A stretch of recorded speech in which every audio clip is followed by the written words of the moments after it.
Good evening. Having established quorum at tonight's special location here at RA Central Services Facility, I would like to call this February 21st, 2019 meeting of the RA Board to order. Whoa, with a new gavel and plank. Look at this. Gorgeous, gorgeous. And I hear it may be made recently for this purpose.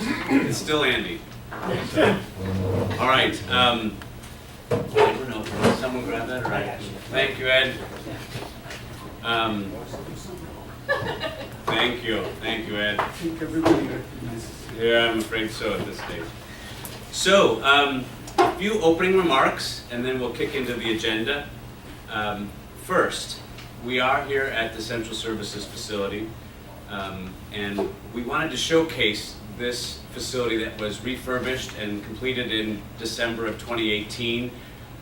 It is now, I believe, certainly fit for purpose. When I've taken the tour from Mike Mack and the team that are stationed over here, it really makes me feel good as an association member to have our team who works so hard for us in some digs that are adequate for purpose and nice. And so we wanted to have our meeting over here. And if you've not been, had a chance to be here, those of you who may be watching on the internet tonight, please do stop by and take a look around and say thank you to the men and women who call this building their work home. So again, and thank you to Mike Mack and team for having us here this evening. And hello, Julie Bitzer, joining us here, Director Bitzer. Secondly, we are now in the RA Board of Directors election cycle. Woohoo!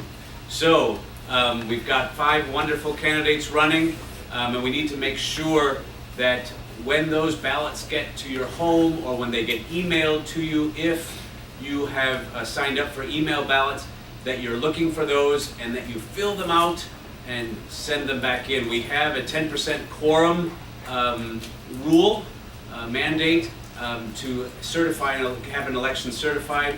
So it's so key that we make this happen on the first try, so we spend the right amount, the minimal amount of money to get this election through, and that we get at least our 10% quorum on all of the races. So please be on the lookout for your ballot in the mail or in email so that we can get that organized and those completed. Again, so very key that we don't spend unnecessary money on an election that we wouldn't have to. Third thing, and we'll talk about this later in the agenda, but we are pleased about the planned residential community amendment at the Planning Commission. They voted to recommend denial of that amendment to the Board of Supervisors. So a lot of different team members here at RA, a lot of different team members in our community. I look at Tammy Petrina as I say that, and others who have done so much. Coalition for a Plan Reston, Reston 2020, RCA, so many groups come together to make sure the Restonians' voices are heard by our county government, to make sure that decisions are being made thoughtfully with data. And thank you to all of you, board members. I look at Sridhar, I look at John Mooney, so many people who have taken lots of hours digging through data so that we are able to present thoughtful, reasonable data. I certainly look at Larry Butler, who has gone above and beyond the call of duty, working through numbers and analysis and meetings and things to help us make sure that we have a reasoned argument for why we're feeling and presenting things the way we are. So again, thank you to all for that. And we'll talk a little bit more about that point later in the agenda. With that, I will actually get my iPad out so I know what the agenda is. But I think the next point, or this one right here next to me, the next point would be item B, and that would be approval of our agenda this evening. So I'd certainly accept a motion to do so. Move approval. Second. All right, we have a motion and a second to approve tonight's agenda. Any discussion? I'd call the question. All those in favor, please say aye. Aye. Any opposed, please say nay. All right, we have an agenda. Thank you, folks. And we're on to item C then, the consent calendar. On there we have several different items. We've got the approval of minutes from our January meeting. We've got 2 volunteer appointments, Michael McDermott as MTech Chair and William Pegas for the Covenants Committee. We have a Use and Maintenance Standard Resolution 16 update and a Design Review Board and Covenants Resolution 8 on the consent calendar this evening. I know that we had one issue with minutes. It shows that I was present and I was actually on the phone. So the I read that too. The January 24th minutes show Kathy on the phone. We need to take that off the consent calendar then, and we'll use it. So if we could. Present, but on the phone. Yes, present but on phone. It just showed present. So right, I thought for the minutes purposes, we just do present. So we do present on phone or? I just seen it on phone in brackets behind it. Is that? It's fine. So if it's all right, why don't we move the minutes off the consent calendar, and we'll take that up next, if that's okay, right after the consent calendar. And we'll make that change, and we'll vote on those minutes. And then we'll go to member comments. We'll go to member comments. Is that okay? Anybody have an issue with that? Anybody have an issue with Forward that? then. Please move So forward with that. on your agenda number 2, 3, and 4, 3 and committee 4, volunteer appointments, committee volunteer resolution appointments, 16, resolution 8, resolution 8, and the consent accept a calendar. motion to Accept a motion to move that forward. move that forward, approve that. Second. All right. Any discussion? All right, any discussion? All those in favor, please say All aye. those in favor, please Aye. say aye. Any opposed, please Aye. say nay. Any opposed, please say nay. That passes. All right. All right, and let's take All right, on and let's now the take approval on of our now board the minutes from the approval of our January board minutes from the 24th January meeting. 24th I read those, and the only meeting. thing I I read noted those, and also the only was thing I what noted Kathy also just was what mentioned, Kathy that just she was mentioned, present but that on she was phone. present but on phone. I think could we I think could we move, is anybody else had any Does other anybody else comments have on those any minutes? other comments on those minutes? I'll move to accept them. I'll move to accept them and change to backup on the phone, but I was on the phone, not present, and not present. Second. Second. All right. All Any right. discussion? Any All those in discussion? favor, please say All aye. those in favor, please say aye. Opposed, please say Aye. nay. Any opposed, please say nay. Okay, and one abstention. Okay, and one abstention. All right, so thank you. So All we right, got so thank you. through So we those got through those agenda items. agenda Um, items. Our next agenda Our item next is agenda item member is comments. member comments. So Sean or Stefan, I'm Sean not or sure. Stefan, Member I'm not comments, sure. they Member should just comments, sit in the they front. should just sit in the front. Or Mike is or pointing. Mike is pointing. Right there, there's a podium next Right to there, Sherry. there's a podium next to Sherry. I So did do not we see have that. any, So do we do we have have a any? sign in, or do we Do we just, have a sign in, or do we just? is there a sign in outside? Is there a sign in outside? Ed's gonna want to sign it. All right. Ed's gonna want to sign it. Sridhar, if you could just check. Sridhar, if you If you could just check, and we'll, If you could just check. we'll invite We'll invite wonderful Ed Abbott up to the wonderful Ed podium. Abbott up to the And if podium. Ed And could if state Ed his name, which I've could just state done his twice. name, which I've just done And then twice. his address. And then his and then address. he can- And then he state his can comment. State his comment. My name is Ed Abbott. I live at 2218 Way Brown, chair of the Arkansas. I am here to update the board. Thank you, by the way. Thank you. Thank you, by the way. I'm here to update the board on EC's activities related to the upcoming election. I want to first thank Shalice and Tony for their support. With the anticipated departure of the EC's previous liaison, quickly and efficiently assume the administrative responsibility of the election in addition to Tony's advice among other things, to EC's decisions within the bounds of EC work. Over the past few months, the EC has discussed ways to increase voter turnout in the state. As you know, a third set of candidates is running unopposed. This could depress voter turnout to a point threshold of 10% may not be. My understanding is that that would require another election. Something really like. Tuesday, the EC met with Reston County to discuss again the efforts to get membership turnout for the election. Those efforts include, but are not limited to the following: introducing the candidates at the upcoming forum, notifying members to Reston now, Reston videos,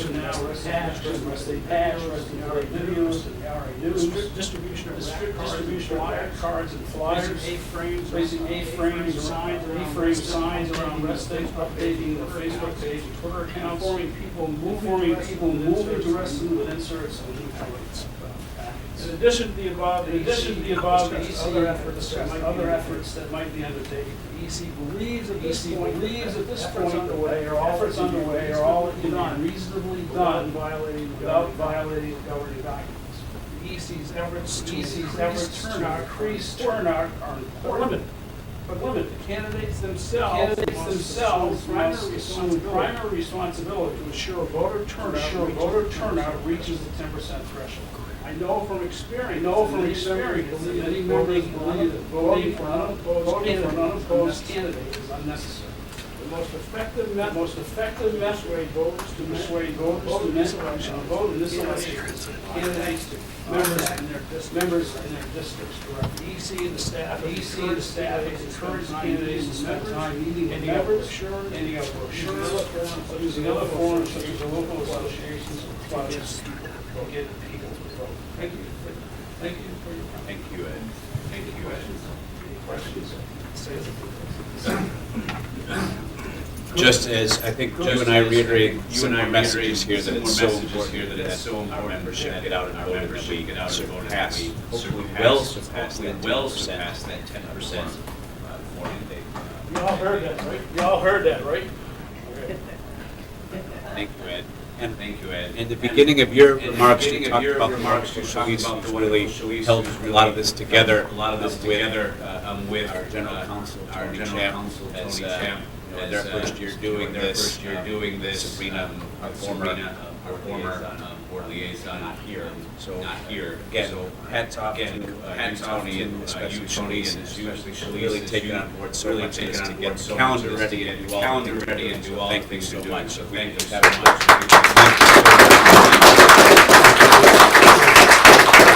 Really appreciate it. Would not be where we are without your efforts. So thank you. All right. Any other comments? Any other comments? Erwin, if you could state your name. Your address and your comment. Thank you. My name is Erwin Flash. I'd like to reserve my comments until discussion is undertaken on item right before that. All right, that. certainly that's fine with me. So yes, we'll have you comment at that. comment at that point. Thank you, everyone. I have a question for Ed. How you doing? That was not the question. That's your one question, but I'm sorry, we're done. All right, second bite at the end. Is that we did talk about a valid initiative on our interactions with the county, and that is definitely on the table that the board would have to talk about, but that would increase the participation. And I know we have other like the vendor to discuss and changing the format and things like that. But if all the things that would help other matters too. We did discuss and send a letter to the county talking about ballot initiatives. I think this would be a good time to include that into our election process before the ballot. So that would be something that the election committee would talk about. The board talked about it, and there was a not consensus on that matter. We definitely have a long ways to go before things like that. But just something to think about. I'll defer to council.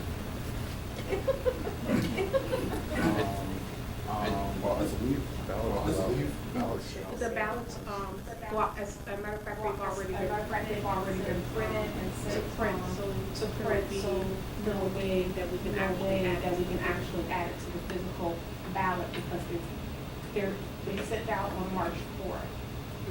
For March 4th. So we've already sent those to print, the actual ballots. Sweetheart. Sure, yeah. Yeah, so this was something that I proposed, in this January, right, beginning of January, so.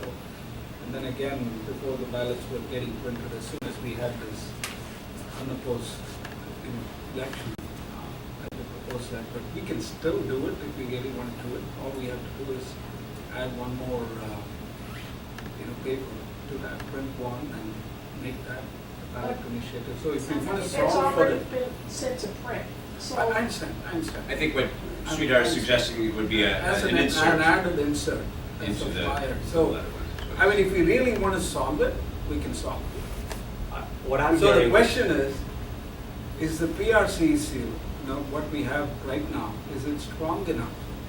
Right, where we want to get, the interest is very, very strong, right? Does RA have the, let's say, RA wants to do it or not? It really comes down to that. And I continue to maintain that it will bring people out.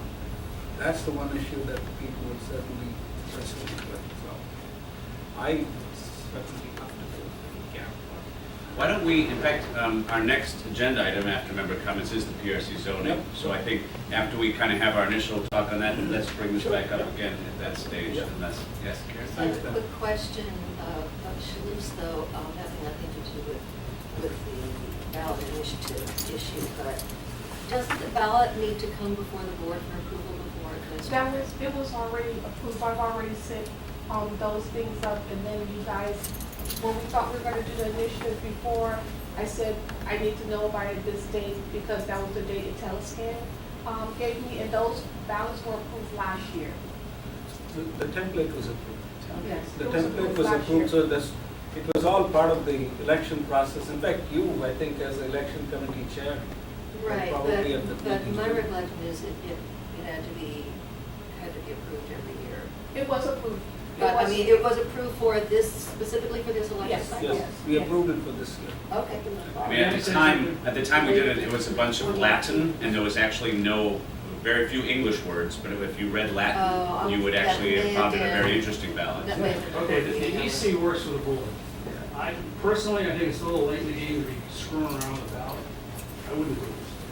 It's gonna make things more complicated. Don't worry about it. Who knows? Audio's good now, just raise I your wanna do it next time, we have an election every year. input settings. Do it next time. The EC works for you guys, so if you want us to do it, tell us to do it. I'll take it to the committee, we'll see if we can get it done. But otherwise than that, I wouldn't do it. Raise it up.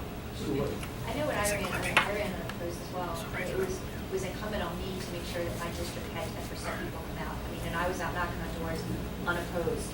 So this is really up to the candidates to go out and show that they mean business, and this is really on them. I mean, it was on me, Exactly. nobody, It's on them. it's on them to get out and do this. I mean, that's, I mean, tweaking the ballot to make, under the assumption that it would increase turnout, I think is a little far-fetched at this point. Well, it will also help other purposes that we talked about. But Okay, it well, seems I- like from this discussion that the ballot is the last thing to worry about. All the entities that actually are the decision makers have to be on the same side of the issue and decide that we want to do this before the ballot seems to be the last thing to worry about. It's all about us agreeing whether we want to do it or not. And that puts us back in that room last month where we talked about it for 3 hours. Well, let's go. I mean, we're kind of finishing questions and member comments. Are there any other member comments?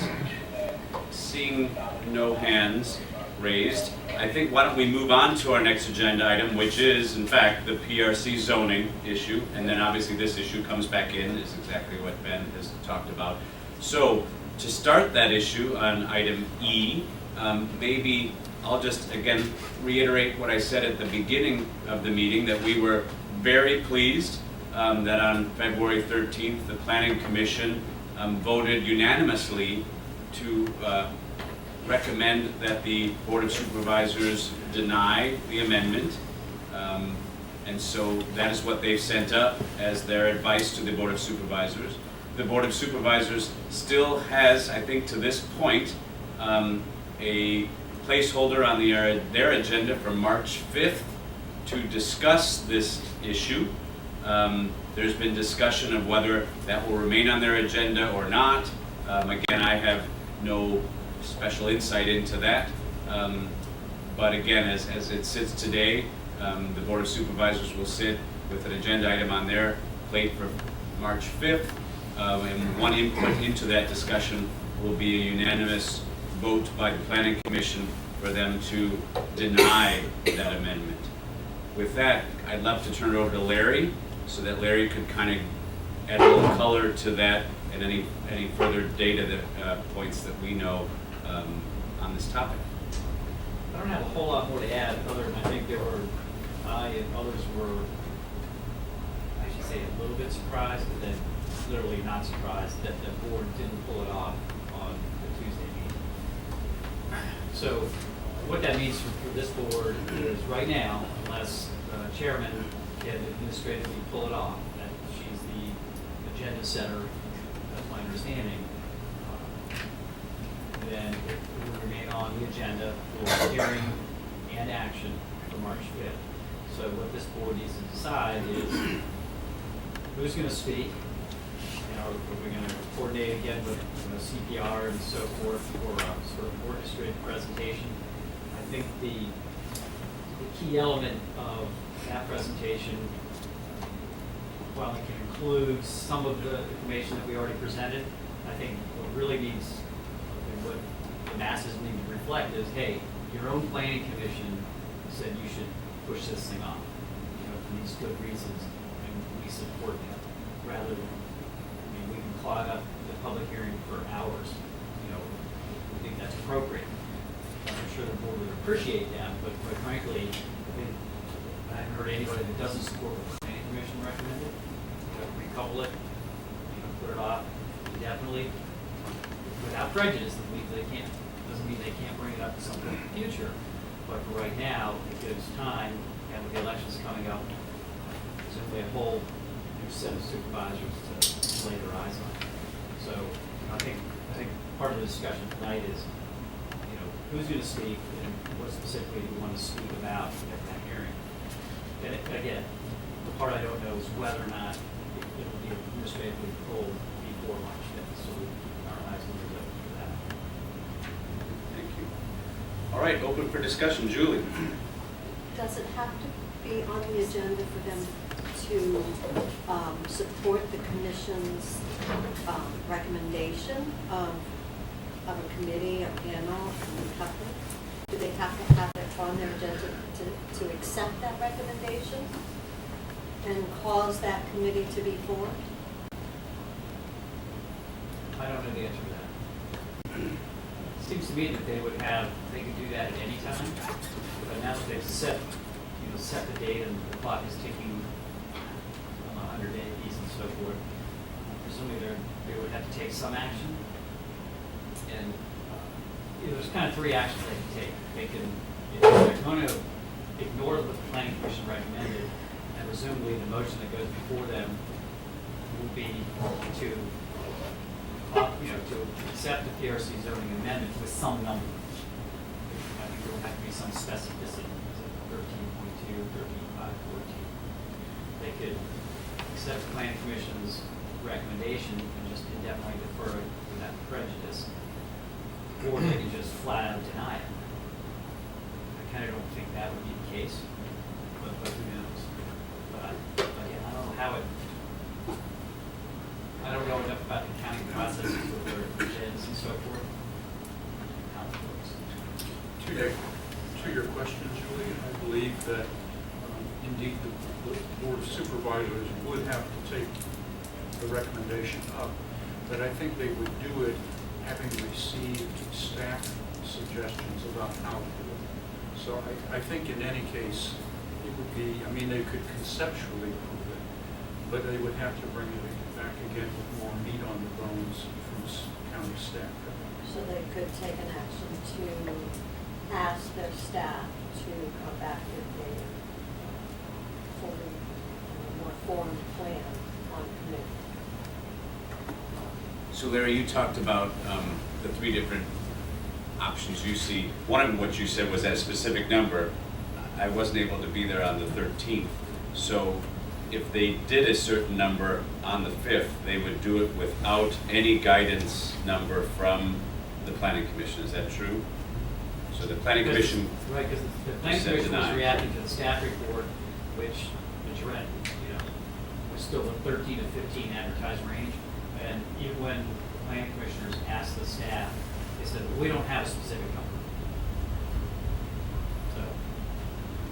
so if the board of supervisors was to adopt a specific number, it would be without the guidance of the planning commission giving them the number. Okay. Unless, the other thing that I don't know is what will go in the agenda package for the board of supervisors. So that usually gets published the day before. And so on March 4th, we could, looking at Tammy over here, we could orchestrate our comments ahead of time, but recognize that if the agenda item and the packet is in there, if there's some modified, John said, staff information that actually has some specific number, then obviously we would want to react in some fashion to that. So we'll have to be pretty nimble right before the hearing. So again, in our main points have been, we were uncomfortable that anyone really understood the current number. So it was hard to understand what number you're basing any movement from. We said we didn't know of any specific applications out there in the near term that were pushing any a change to the 13 in any short-term need. And we said that the coupling of the plan with the amendment is so key that so that those things have to work in tandem, and we would push for that to be done later on as they could do the replan or the plan update with the amendment. And those were and continue to be our main points. Unless we see something the day before that we have to react to, some will go back. Any other questions or comments here? So they can only be pulled by Chairman Bullock, or could? See, that's the part I don't know. Ah, Okay, I don't know if she can do it administratively, So clearly, I mean, clearly, I would guess that if the district supervisor, so Kathy were to say, hey, let's not take this up, then they could find a way to not have it on the agenda, I'm guessing, even though it's, been rescheduled for that meeting. But if Kathy's the one that wants to have it on the agenda, I don't think that the chairman can allow it to not put it on. But again, I don't know the specifics about how those board meetings are set up. The one thing I would say for us and for CPR is that obviously we've been doing something right, so we've come this far, but from the way I see it, nothing has really changed. And we should continue our efforts on all fronts as if nothing really has changed, which means that we are on the sprint, right? We cannot stop before we get past the finish line. So let's just continue everything that we've been doing in our previous meetings, especially the planning commission quoted the pushback from the community. So obviously that has to be there, prepared, until the time we know for sure that an action has been taken one way or the other, as well as any tone that we maintain with the county should continue, is what I would say. Makes sense. I'm in agreement. I mean, everything that's been up until now doesn't mean anything if the supervisors go the other direction, so, I think to your point, Larry, if they change something, as we're driving down there, we have to be a little bit nimble, but, Tammy, you guys have been working on kind of putting the whole orchestration together again. Yeah. I think we support that however we can. I'd like the board, everybody have a chance to make their comments as Ben and Sherry just have, and then I'd like to pull an audible and let Tammy Petrine speak for just a couple minutes with CPR's viewpoint. So if we could let the board speak straight up. Yeah, sure. We are continuing to maintain the position that we have, and I expect that as Reston Association working with CPR Others, we're going to continue to maintain the positions that we've taken so far.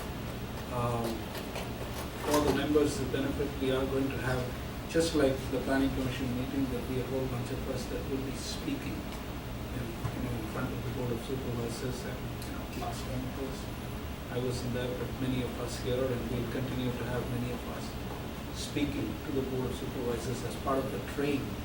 We'll call it the train of people will go and address the board on different topics to continue to press our case. We intend to do that, just so the members know. John, do you have any comments? I will only add that to underscore the activity we maintain, we've set up meetings with various supervisors from other districts to talk to them, present our positions. So, yes. Joint. Well, it's really the community group. We say the Reston community group, community team of CPR and RA. Thank you, John. I don't know, does anybody else have any comments? Karen, Kathy, Julie? The only thing I would suggest is that we try to get more clarity between Larry and Tony on what exactly is the process that the board of supervisors can take and notes take. I don't think we should go into March 4th with some position about how the actions might happen from them. We need to understand what they can and cannot do. Maybe a call to the clerk to the board. That would be helpful if you could give it a go. Thank you, And I Mary. think we should also just plan on having some, or a meeting of some sort on March 4th. To make sure we are prepared for March 5th. Great. One more thing on, is Sean still in the room? Yes, I did mention this. Since we don't have much time, we would like to do another video specifically on this. So if you're available, either you, I'm happy to do it as well, but it needs to be shot tomorrow or Monday to get into next week's arguments and so forth. So, how about if it's all right, either Larry or I will talk about this, and one of us will get this done. Sean did a great job with social media. I walked around Reston over the last several weeks and said, got a lot of, hey, didn't I see you on Facebook, or didn't I see you on, and then I said, yes, you probably did. Were we talking about the planning PRC amendment? And they said, why, yes, you were encouraging us to come to the meeting. So I think it was very effective that many people and members saw it. So that makes sense, so thank you, Larry. Well, how about if we coordinate after the meeting? Any other comments on this one? What I will say is just to remind members, Sridhar, I think is a great idea, that again, this planned residential community amendment we're talking about, it gets complicated quickly, and because again, the details of geographies and things get very messy about where is this planned residential community and what is in it and what's not. So at the highest level and ballpark directionally correct, we're going to say the planned residential community is south of Sunrise Valley and north of Sunset Hills, not including the town center, although this is not exactly because there's bits and pieces. It is the town, and including the town center, but bits and pieces, certainly not the transit station areas, are not, for the most part, except for a sliver, included in the planned residential community. So the amendment talks about increasing the density in that planned residential community part, south of Sunrise, north of Sunset, including the town center, but the transit station areas are different, and the Reston Master Plan calls for that to be an urban corridor, and we fully support that, and everyone here sees the development ongoing in that corridor, in those transit station areas, as this is becoming more in that section, as the Reston Master Plan update called for an urban corridor around the transit station areas.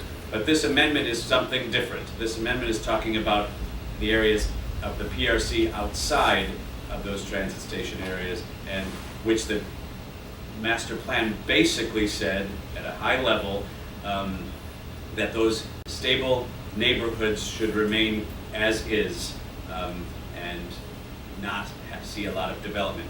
There are some exceptions, village centers and other areas, but in general. So that's again what we're talking about for people who have not been following as closely as maybe they wanted to.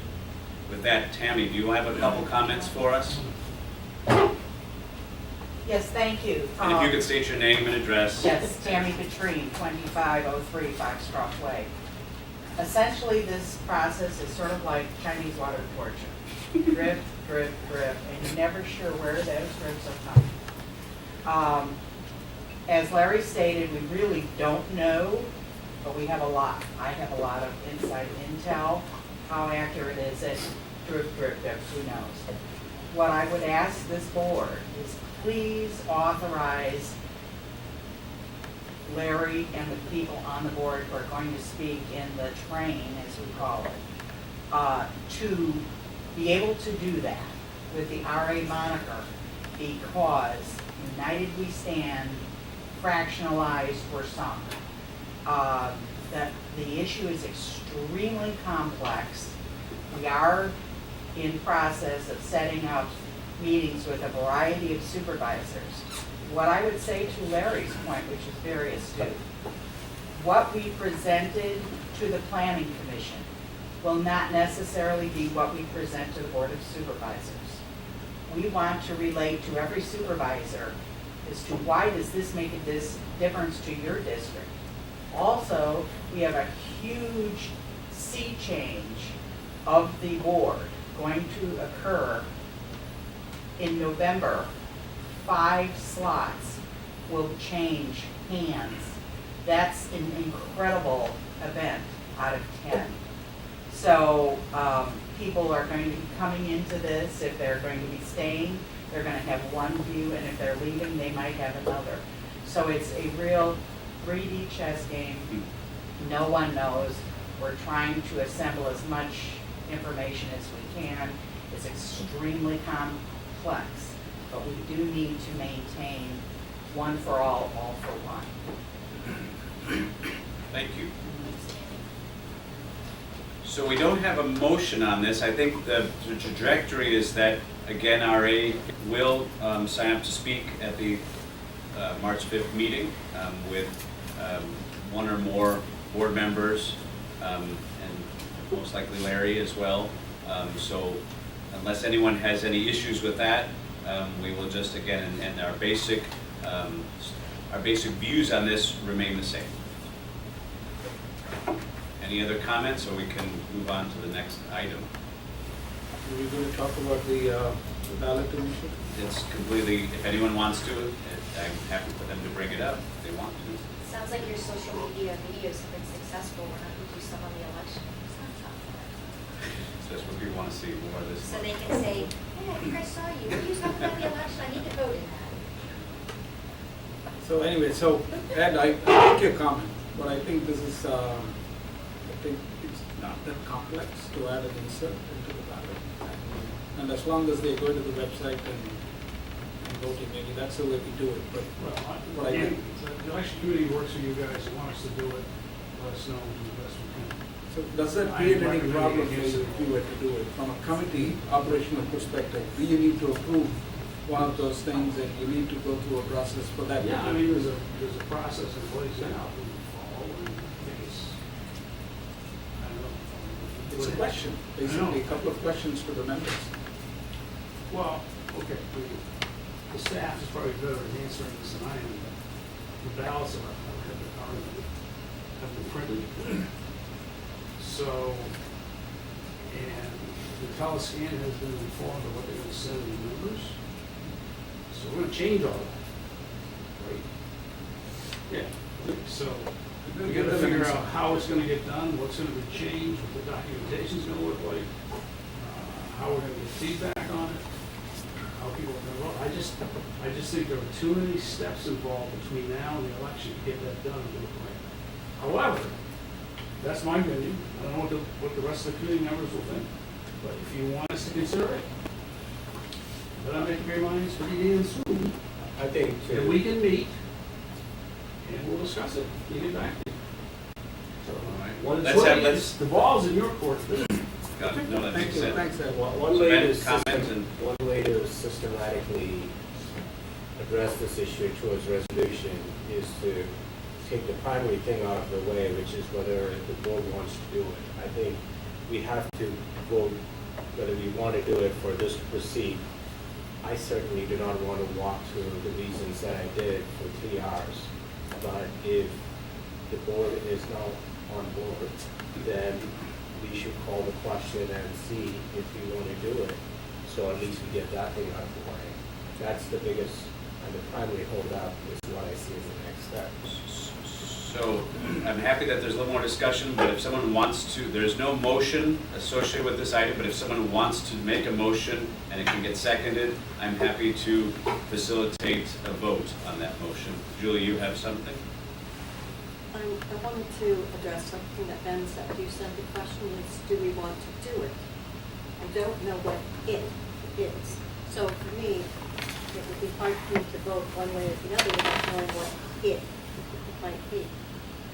Putting a piece of paper in a ballot is an action. It doesn't speak to the content and the message. And I think we went round and round on that.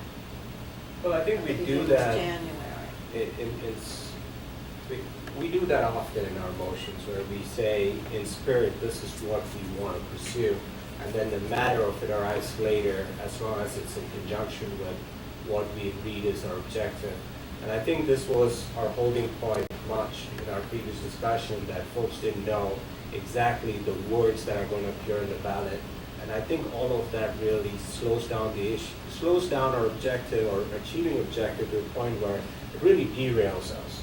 So I see your point. I do understand what you're talking about, but I think if us as the directors can agree that we want to have a question on the ballot that will gauge the membership's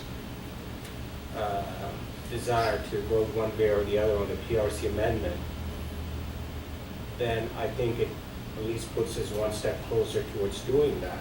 And then we have all of this that we have to go through, the motions of actually making it happen. And I think we can make it contingent on all of that, so that if it does happen to derail at a further step, then we at least got that far. But I think to not take that step forward just based on what could happen, I think sets us back. Kathy? So the ballots go out March 4th. So it all depends on what you sign up for.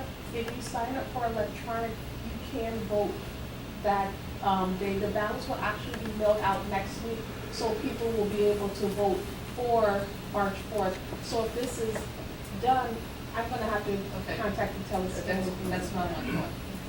If they're going out around that general time frame, and the supervisors meeting is March 5th, there's some decision is already going to be made, and we wouldn't find out the results of this referendum until April 9th. I guess I just don't see the purpose of spending the extra money, having to backtrack.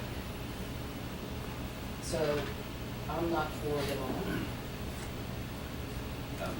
I'm going to, just a quick statement, and Street, are you customary?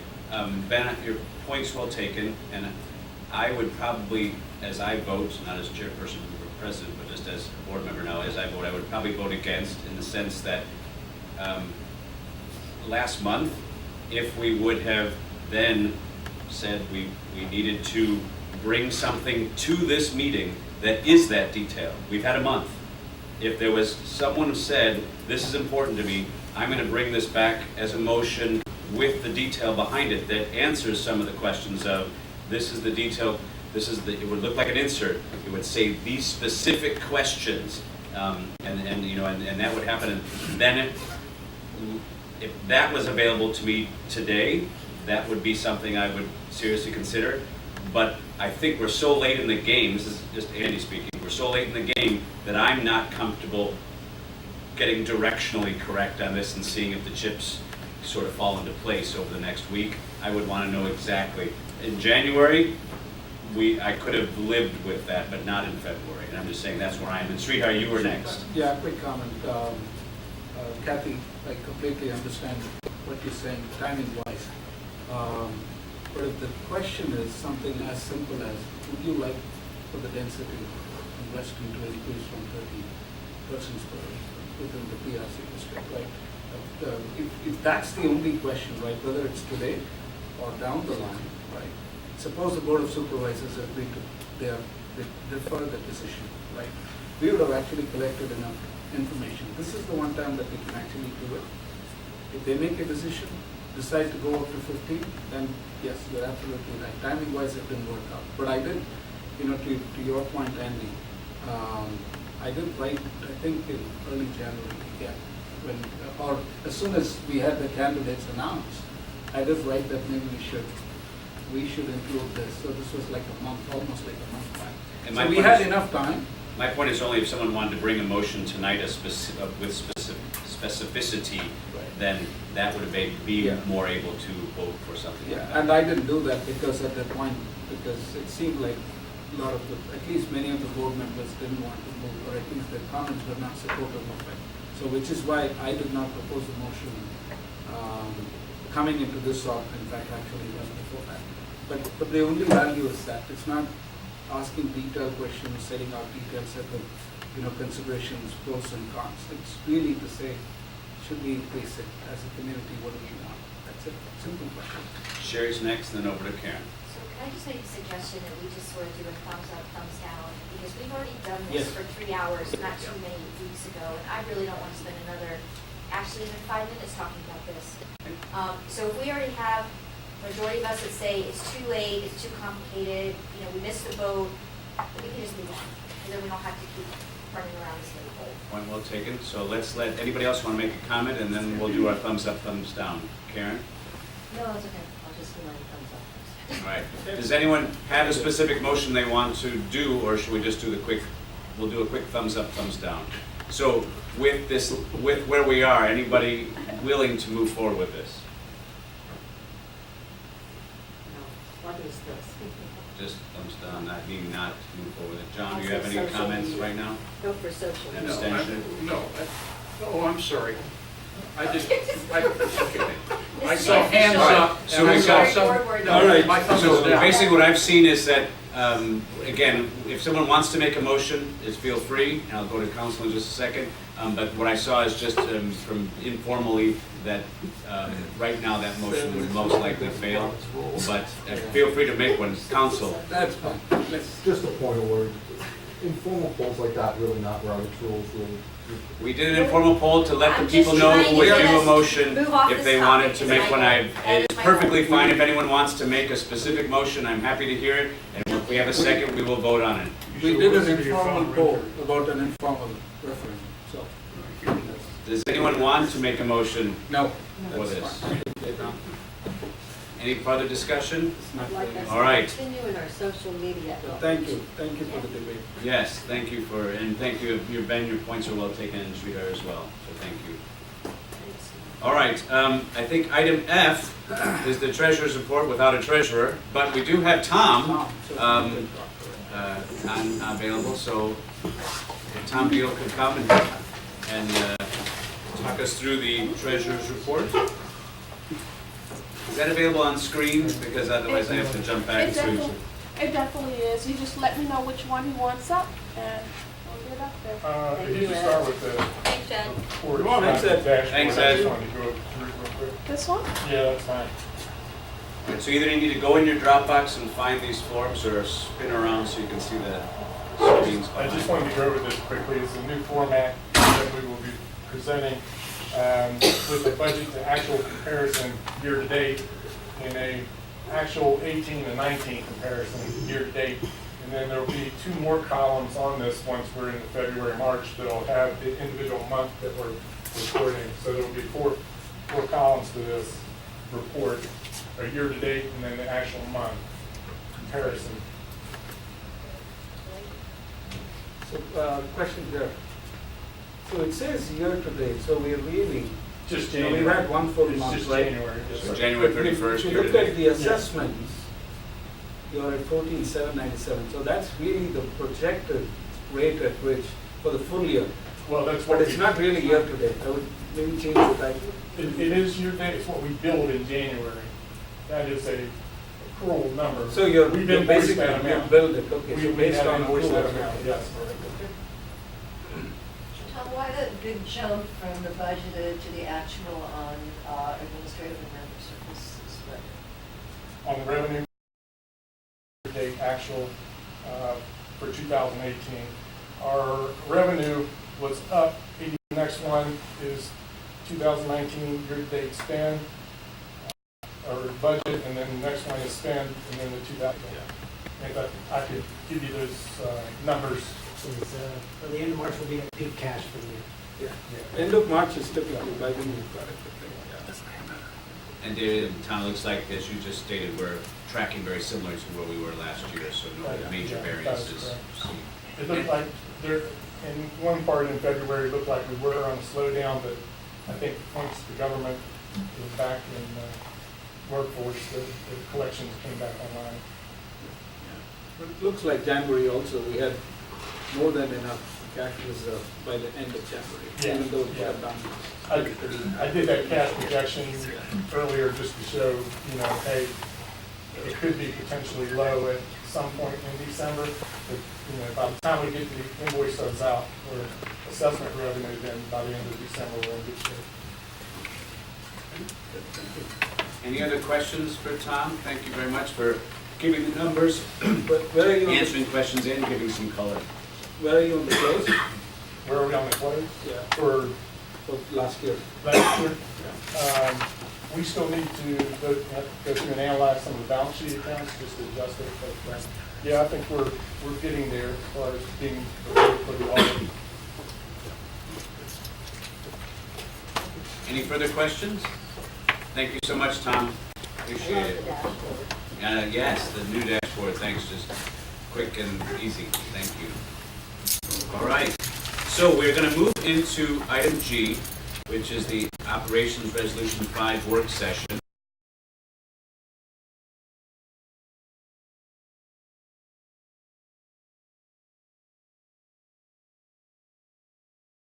Our goal is to have that go on as a discussion for about an hour.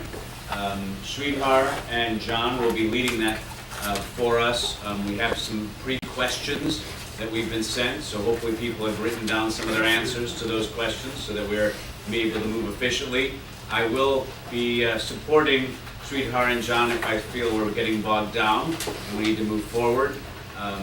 Before we get started with the questions, I did mention at the earlier point that Erwin could take 3 minutes to address the board before we get started. So I think now would be a good time if you could state your name and address again, Erwin, and your comments on this resolution. Good evening. My name is Erwin Flashman. I live at 1327 Buzzard Lane. And my comments are based on my view of the structural relations between the CEO, the board, the CFO, and the general counsel. They do not take into account who may occupy the various positions on the board or the new CEO. It's without reference to them in any way, or to the general counsel. I'd like to start with the general counsel and the board. The general counsel is a lawyer, an obvious statement, and a lawyer can have only one master. He cannot serve two masters. He serves the board.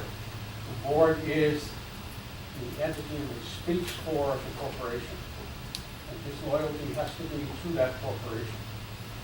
Therefore, you cannot have as a master the CEO. You must have that entity which speaks for the corporation. And so his loyalty has to be to that, and he has to serve the board. Therefore, following that, I understand that his salary should be fixed by the board. He should be hired and fired by the board. His general duties should be assigned by the board. And his day-to-day working should be certainly coordinated with the CEO. And I think that the two of them can work out what they need to do in concert with the board. And those would be my general guidelines for the relationship between the general counsel and the board and the CEO. The CFO similarly should be loyal to the board, essentially. Certainly we'll have to work closely with the CEO, but I have seen in other occasions when the CFO has some information but does not share it with the board, and that can be deleterious. If it has to go through the CEO, and the CEO serves as a filter for that flow of information. And that information flow should be direct and unhindered with respect to the treasurer, who may or may not be an elected member of the board. But that information flow should be both ways and should be unhindered. Certainly the CEO should understand what the information is that is flowing and be included in that flow, but he shouldn't be involved in the actual solicitation or provision of that information. There is a possibility of a COO that is mentioned in the document that you're going to see, and I understand that that person would work directly for the CEO. But that there should be information that will flow and access to that COO from board members on some basis. And those are my general comments with regard to the 3 minutes that I'm allowed. Right. I have other comments. Thank you, Erwin. It sounds like Kathy may have a question. So, you said that the general counsel has only one master, and that's the board. You changed your language when you went to the CFO. You said the CFO should be loyal to the board. Now, I think every staff person should be loyal to the board and to the community that they live in. So I'm trying to figure out, why did you change the words there? Because the relationship between a client and an attorney is a very special relationship that is governed by law and the code of ethics of attorneys. It's different for a CFO. Okay. Thank you very much, Erwin. It depends, if I can respond to that. It depends on the structure. In a public company, the CFO is responsible to the SEC and the investors, not just to the CEO. So the onus actually changes substantially. If you look at all the SEC filings, it will be the CEO and the CFO signed independently, not the general counsel. So it really depends on the corporate structure, so I want you to know that. Okay. Very clarification. Go ahead. Yeah. Thank you, John. And it's different again in municipal corporations, local government. All right, thank you, Erwin. And with that, we're looking at 7:35. So my esteemed colleagues to my left here, if we could shoot for an 8:35 1-hour session, and I know that we'd be happy to take that long, or if it goes shorter, I'm sure that would be happy as well. So over to you, too. If we all can agree right away, then yes, we're all done with 5 minutes. Go ahead. I have some comments, but why don't you start off? Let's talk about the goal for the night. The goal for the night is to give direction to the board governance committee, who, with your direction, with the board's direction, will work with our attorney, our general counsel, in consultation with the CEO to come up with a draft to be proposed to you for formal consideration and possible vote in March. That's the goal. And thank you, John. That is definitely the goal that I set out for this team. And to reach that today, goal, so thank you. For months now, we've been working on guide questions which take each part of the draft resolution and also possible alternatives to the draft resolution and put them down in order. Some are yes or no, some are not yes or no. But if we answer these questions, we will have the guidance we need. That's all I'll say. And that was the draft decision guide questions, February 19th, I'm sure you already done. That's in our documents. And with And immense Just wanted to show that gratitude we have the right document. to our attorney. And again, I'm gonna read it one more time, and then I'm gonna try and be quiet, but that's not easy for me. The goal, again, get through these questions so that the BGC, Ben, Karen, Sridhar, John, Tony, Hank can meet separately, use the documents that have already been created. There's 2 draft documents that sit out there that have already been created, plus the answers to these questions that we will ask tonight and maybe vote on if we need to for different pieces. So they can get together after this meeting, formulate what will hopefully be a final draft that is votable, if that's a word, at our March meeting. So that's really our goal tonight, so thank you.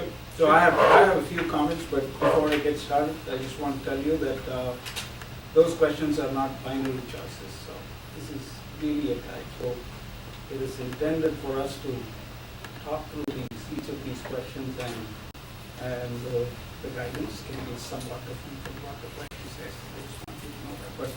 But I want to start off with, I have a lot of comments on this topic because I started this exercise about, I think this was in June 2017, as soon as the tetra problems were identified, and I had 5 different areas that I wanted to change, and this is resolution 5 was one of them.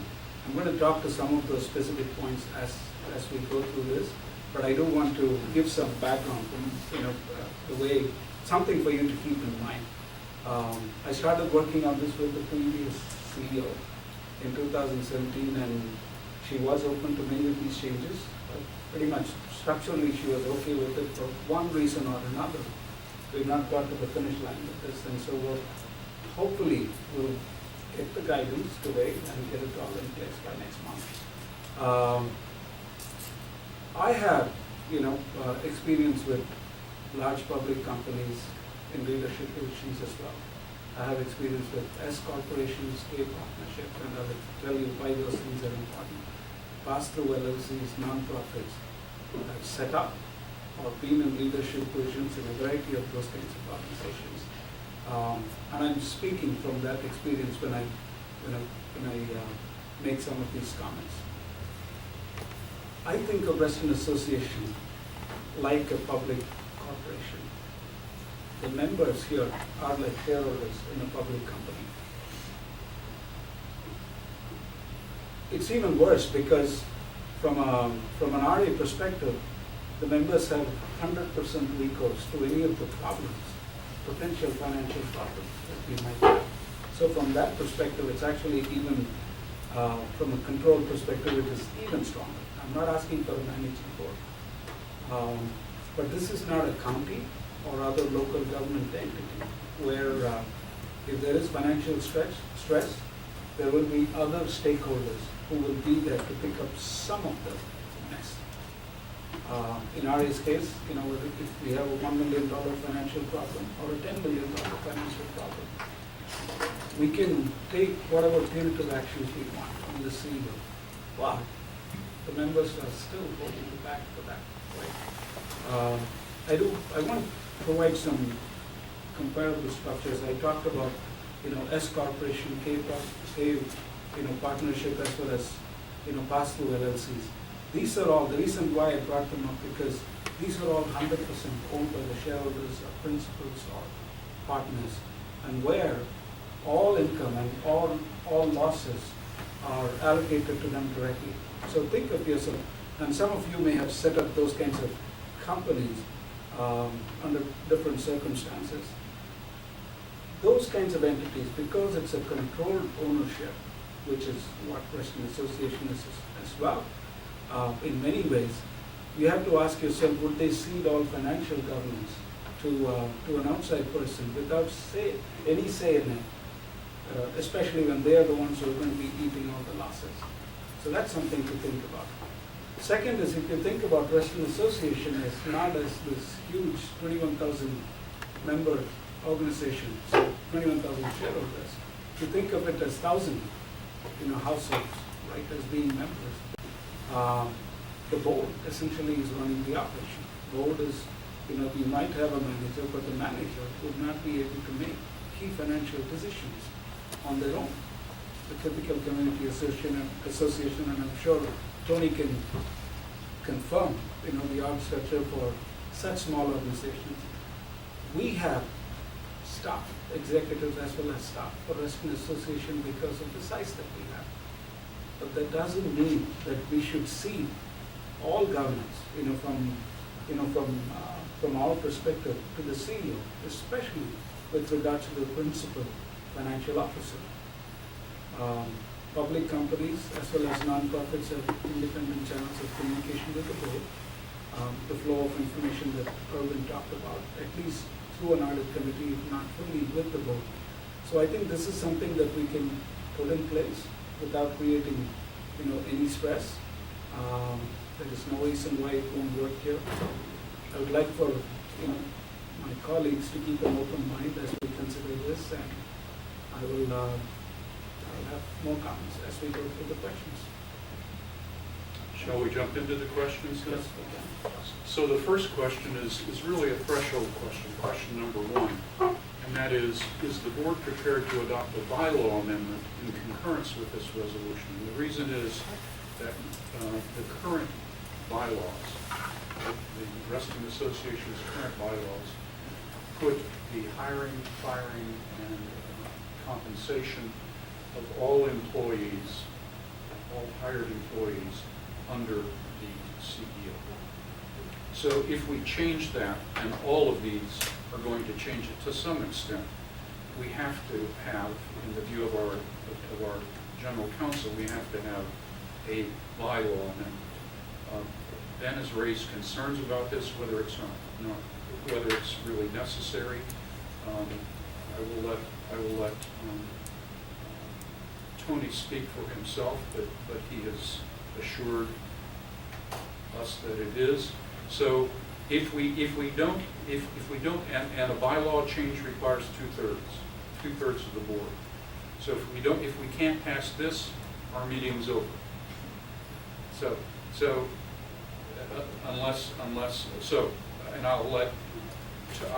If Tony, does anyone have a question of Tony about this? Did I fairly represent what you Certainly. told us? So the question is, and I would invite Ben, since he's wondered whether there isn't a way around doing bylaw amendments, whether you have any comments on that. So, so I hear the points that Sridhar and John have made, as well as some of the member comments, and I do understand that we, as an organization, as a democracy, need to have checks and balances, and having the CEO as a single point of critical point, if you will. We call it as a single point of failure, but that's not what I'm trying to say. It's more a critical point where there, you could say, is definitely not something you would expect in checks and balances. But I think the way it is served within our foundational documents is that the board has check on the CEO, and the CEO has check on the employees that report to the CEO. I don't think it has to, just like you said, it doesn't have to be a binary yes or no. I think that we should respect our bylaws and not react to some of the previous incidents that have happened and try to change them, but try to see how we can use our Resolution 5 to support the current bylaws. Not necessarily put it in conflict with it and change them, but see how we can support our bylaws and make them stronger by adding any more checks and balances. So for example, for directors to meet with the general counsel or the CFO, or for them to participate in the compensation, I don't think all of that conflicts with the bylaws. If it does, then perhaps we can write our resolution in a way that it does not. I don't think the bylaws in any way is recommending that the CEO be the end-all be-all when it comes to reporting. I think that I didn't see anything in the bylaws that would stop a director from talking to the CFO or the general counsel. Now, if that's what we understand is what it says, then I'm willing to concede to those and Then be if I may interrupt persuaded. and say by way of clarity, the question here is anyone in principle against any change in the bylaws? Not that everything in the resolution would require a bylaw change. But the question here is, are there any, does the board in principle reject any bylaw change that might be required by any of the changes we make? So that's really the question. And your point that many changes can be made without bylaw change, you're absolutely right.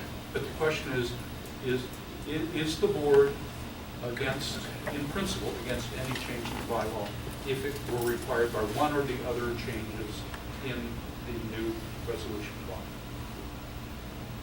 So, John, my understanding, just to repeat, is that right now the bylaws say that all staff will report solely to the CEO, and that if we go forward with, even for just the general counsel, that if that it will have a dual reporting to board and CEO, something like that, then we would have to change the bylaws, and I certainly understand that and would agree to that. That's section 6.7 of our bylaws.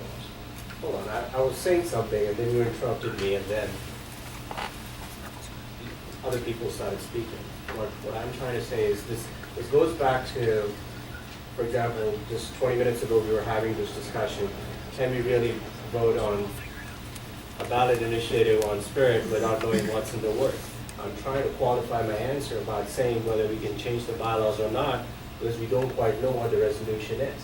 What I'm trying to say is that if, while we put together this resolution, you can persuade me or other members of the board that there is required to be an amendment in the bylaws, then I'll be fine with that.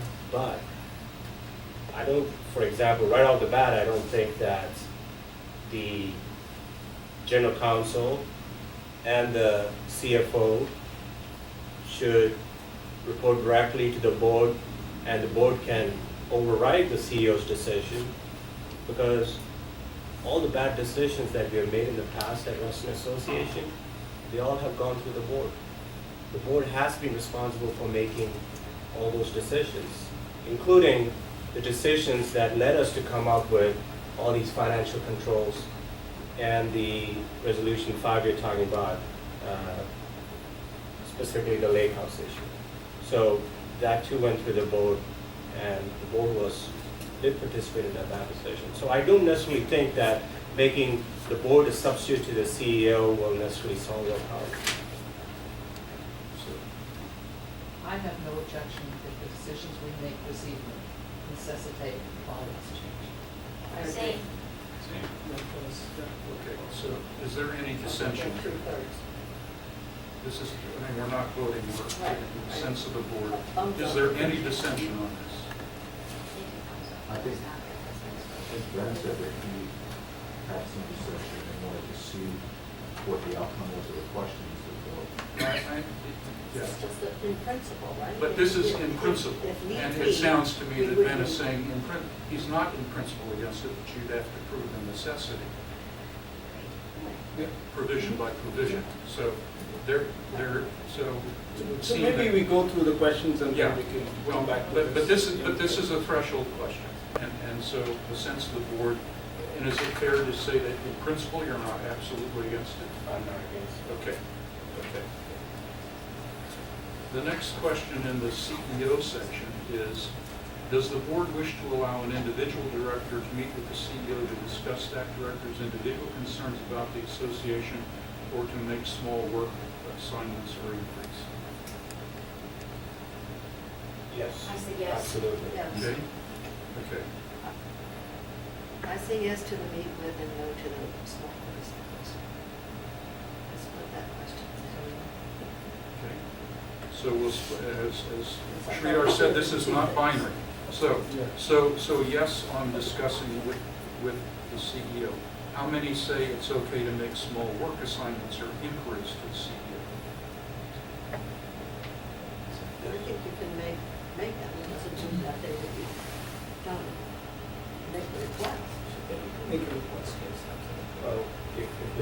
approach the board, you mean, as the director of the board, you should be able to reach out and make small work assignments, I think that. So I tied that part with number 2, that the, Let's that start the with two. president needs to be informed of. So how many would be okay with small work assignments or inquiries if notification is given to the president? I think it has to be that way just for a work volume monitor that if everyone is doing I that. have a comment on that. But I don't know that it's simply I have notification. the issue over there is when you have checks and balances, now all of a sudden the president could completely strike out my request for information from the CEO, and you have to understand the directors are peers. They don't report to each other or to anybody. So Well, we this is will about be- checks and balances, and resolution 5 is about that. And let's consider a situation where the board has gone rogue, or a certain director has gone rogue within the board. How do you put, just let me paint the picture of me being the president of the board. And since you all, exactly, see? So if you don't like that, and if you have a certain work assignment, and I just strike it out, how would you like that? I'm glad I could drive home the point with that example, but. I don't think that the president should be able to strike it out, but I do believe, certainly without explaining to you, that work balance necessitates, maybe it takes a week instead of 24 hours, because I think that staff, when we ask them to do something, they jump. And that might not necessarily be the right way to do things. I just think it's common courtesy that the leader of the organization It knows. says required, that doesn't sound like courtesy to me at all. Well, share. Me or no? You, go ahead.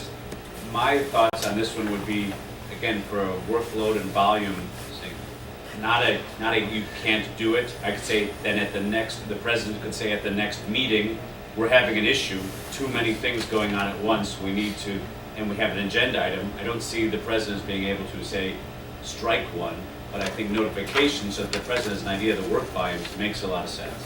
So this is where we are going in conflict with our bylaws and principle, where now, just by these 2 questions, what we have said is, I cannot meet with the CEO. As a director, the membership at large have elected me and put me over here. None of you appointed me, none of you put me over here, it's the membership. And it is, in order for me to perform my duties, to put checks and balances on each of you individually, because I may or may not be along with you on a single person's integrity, or perhaps by a voting majority block, if there is, on 2 or 3 directors. The board as such is the executive entity. Besides that, me as a director, duly elected by the membership, should be able to reach out to the CEO and say, these numbers don't make sense. And I think that we were in surplus by, which often happens, we were surplus by 50,000 last month. Why are we over by 200,000 this month?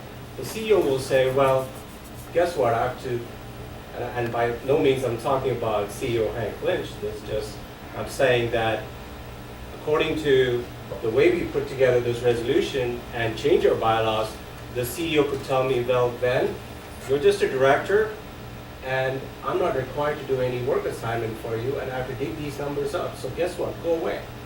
Then what I would do is share my concern with the president, since I'm required to do that, and that may or may not go anywhere based on what the president of the board thinks. So it directly affects my ability to perform my duties, and not only is it in conflict with the bylaw, it is against the fundamental spirit of this organization, which is why it is just wrong. So may I comment on this? I'm going to go ahead because I have my hand up. I think these are I'm not in favor of the way that even having these questions, which is why I made the comment that these are not my choices. The second question, I don't think we need to legislate that. It is good practice to copy the president. However, that should not become a gating item. The president should not be the person that decides whether the CEO should respond to that or not, one. And there may be issues where the director does not want the president to know. It may be something that maybe the director wants to personally get some feedback on from the CEO. So requiring that, legislating that, I think is a problem. I would suggest just taking this question away. When Sherry was president, I copied her on everything. It's just good practice. So the president is aware. To your point, Andy, you make a very good, valid point on the volume of work, right? That is where again good judgment comes. The CEO feels like he or she is getting inundated with stuff, right? With questions. That's where you have he sends an email or sits down with the president, talks to the president and sends an email out saying that you're getting a lot of questions. People can be lower that or discuss that during a board meeting as opposed to doing it all by email. That's a way to do it, not by legislating it. I would take the second question out and just Yeah, and as far as workload. expect that people will use their judgment. Pardon me, I think we need to move on here. So, look, then you've had Mr. several. Mooney, can I say that I definitely do not want it to be the case that when I speak, you talk about moving on. About Because what? that certainly, I don't want, if I have a point, I would like to make my point before we move on. And this is not the first time that I've been asked to not make my point, but I've had a certain point. So I certainly do not appreciate that. You're out of line. Then I'm supposed to be moderating this conversation. You've had several opportunities to speak, and what I'm about to do is to try to resolve your concern. So, Point of order, we have two directors ganging up on me, asking me to stay quiet. I think it definitely stops me from making my ability to make my opinions heard. I certainly did not stop anybody from making their opinions.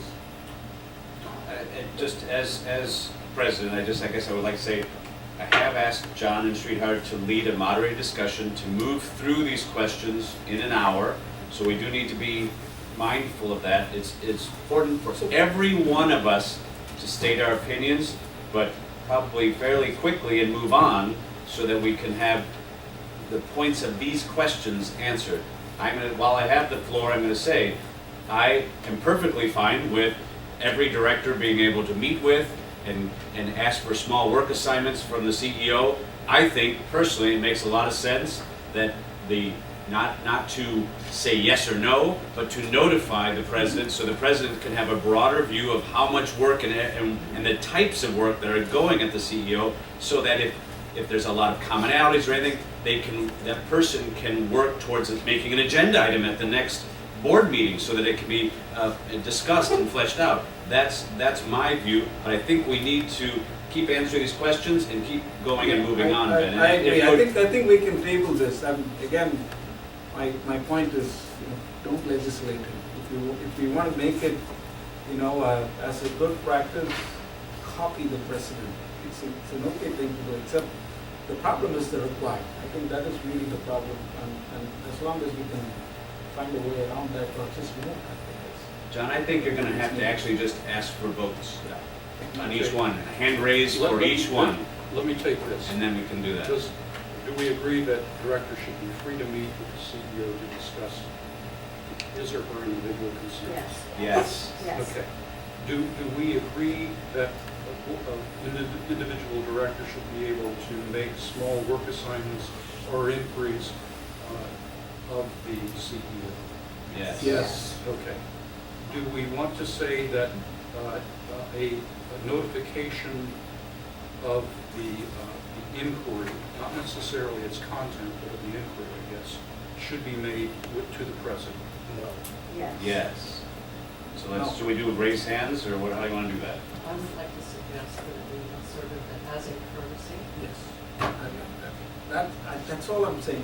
Don't make it a requirement. Let's not try to create some kind of If it's an issue that you don't want the president to know, then don't do it. Don't do it. I think, yeah. Okay. I have a sentence then that doesn't really require really adding anything to this. Okay. It's the, Does that work as a courtesy? just should as a courtesy, should Well, such we're- as that. As a courtesy, may. Or As it is opposed- Or it is recommended? recommended. Okay, is that good? Great. Okay. Okay. Should, Sherry, you okay with that? You're shaking your head. I agree with that on that one. It doesn't have a point, what's the point of having it in there? I mean, either you do or you don't. You either CC the president or you don't. It's gonna be your choice in the moment. Yeah. I don't think it needs to be talked about every time. okay, okay. Legal counsel, should the position of general counsel be optional or mandatory? It is not mandatory in our bylaws. Should it be mandatory or should it be optional? An optional decision made by the board each time it needs, a new legal counsel. Optional. We may find that it's more beneficial to have outside. Optional. Is there any dissent on that? I think speaking must be. As long as we have the same characteristics, whether it's an outside or an inside counsel, they're reporting to the board. I think we're okay. Yeah. That's all. Contractual arrangement should not matter. So you do not have before you sections C, D, and E. I don't know whether you looked at them about the CFO, or pardon me, about the legal counsel, but basically it says,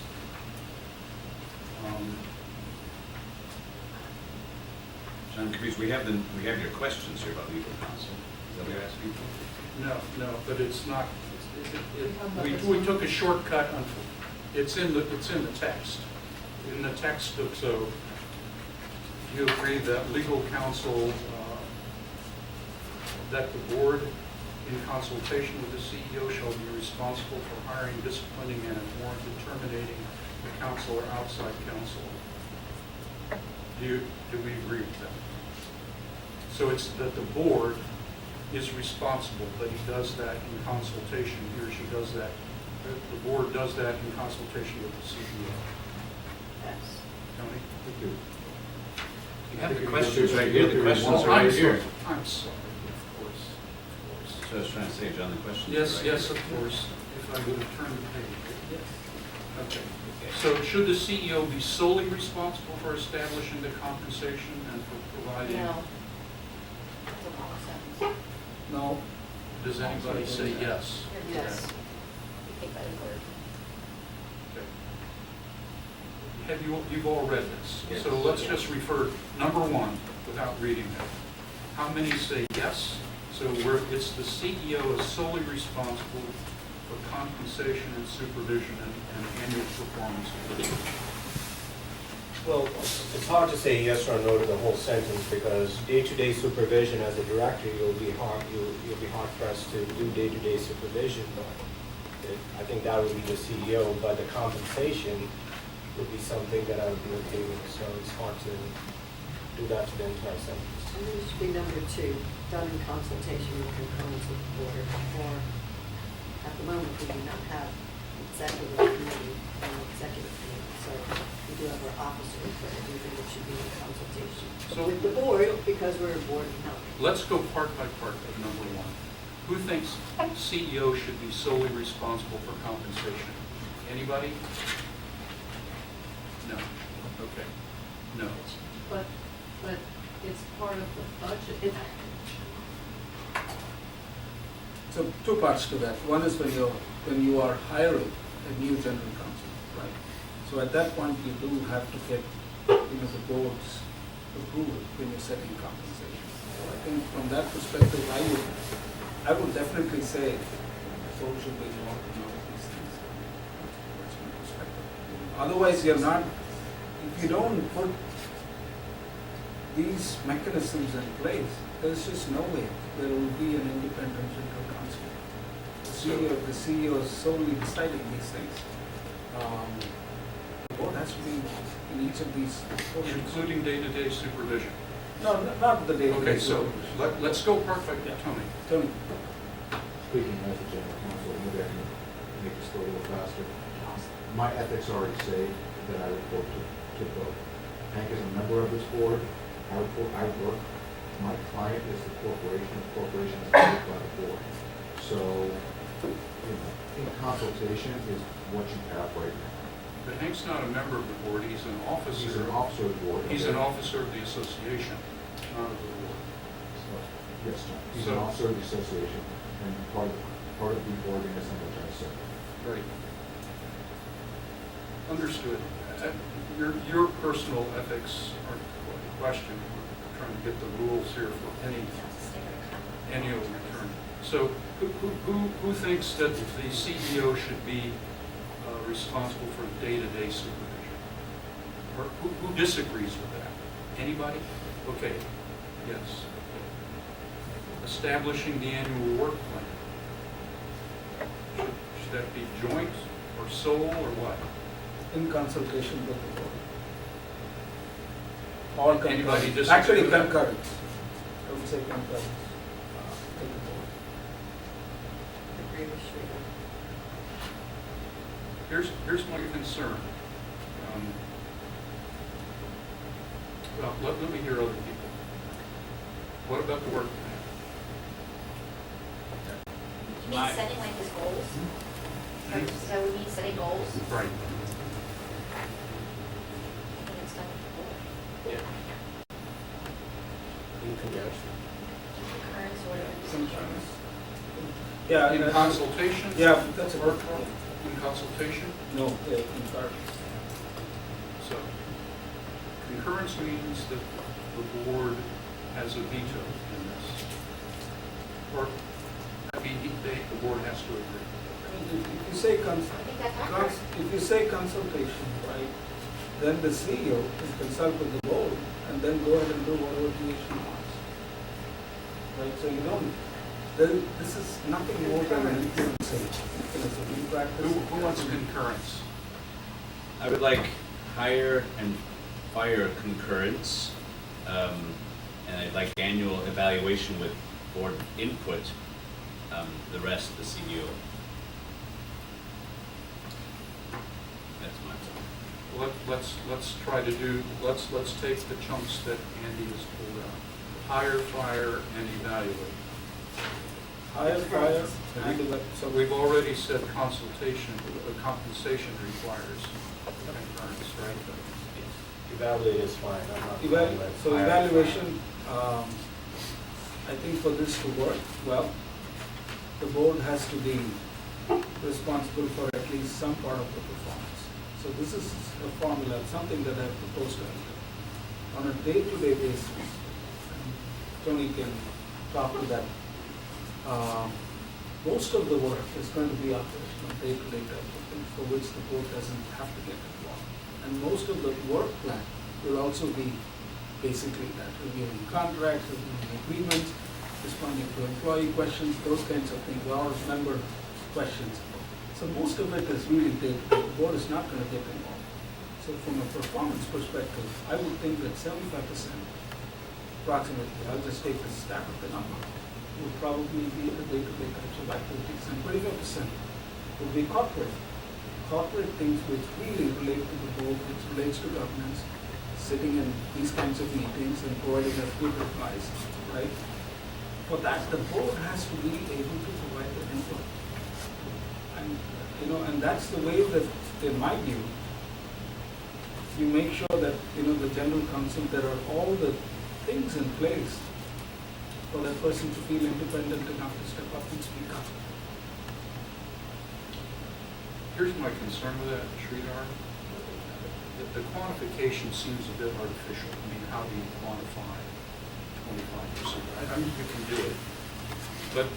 But rarely do you do evaluations and do a mathematical total to decide what the evaluation is. Can I Well, let me finish my thought. If the board has the power of concurrence in firing, is there a need to go through an artificial quantification of the board's input into the evaluation? I have two responses to, for us to think about. One is, and Tony's right here, we can talk to the amount of work that he does on a day-to-day basis, and we've been here long enough to know how much of it is really corporate and board related. But I want to respond to a different question from a formal perspective, right? A lot of us have done performance reviews as part of large corporations. It's not done by one person. It goes to different departments that you work. Consulting firms, investment banks. Okay, you go to all the different departments and you get the feedback from them, and based on that, you assemble this. The goal is no different. The goal is one piece of the organization, one part of it. So I don't see it as a problem for the board to say, just like we would do a performance review about, for the CEO, we all are going to weigh, just like that, to say that, I give 20, 100% or 25%, or zero. John, I think we're going to have to do votes on specific statements, so I think that's the only way we're going to get close to finishing. I think so. Or we just continue the discussion. Yeah. It's important. 20 minutes left. We're not going to finish this in 20 minutes. Well, I guess, I don't know, does it depend on which director speaks that they get to say, is any opinions, or is it going to be yes or no based on who speaks? Because I have opinions too, and I would like to have a conversation and discussion about it, just like you were over there, but I'm not sure, well, what's the point of order? Maybe somebody thinks I'm out of line to speak. I just don't know whether I should even bother about presenting my opinions or not. So it's really a confusing discussion at this point, whether, it is. It's really something that I'm trying to, you're losing me as an audience, but. Of course, men, okay, you were invited to. The concern was, we have a limited amount of time, and you were repeating the same thought a number of times, and I, as the facilitator, tried to step in, and actually I was going to try to take your suggestion part by part to handle it that way. So, but of course, if you... Now, just a point of order. Go ahead. Robert's rules, the strict interpretation is that each person gets to speak once, 10 minutes before anybody else gets to speak again. We're a small board, so we don't have to follow that necessarily. But maybe as an expeditious way to get through this, we could agree that we follow that in principle with a certain time frame. Each board member gets 5 minutes to go. There's an unlimited amount of goes, or 2 bites at the apple. Just a suggestion. I'm fine with all of that as long as we consistently are able to follow it across the board. So I've noticed often that's not the case, which is why I would issue. Well, John, could you take us through these questions and give each person a minute to state their case about a specific issue or something? Let's do a reality check. We're not going to finish in a reputable manner, in a true consideration. So what do we do about that? So my quick comment is that this is, and you've said this many times, this is an important enough issue that I think we should spend the time that we have to, maybe it's not tonight. Maybe we each write, the questions are here, we have to, we can go back and respond to those questions, but I really think that I would not limit it to one talk.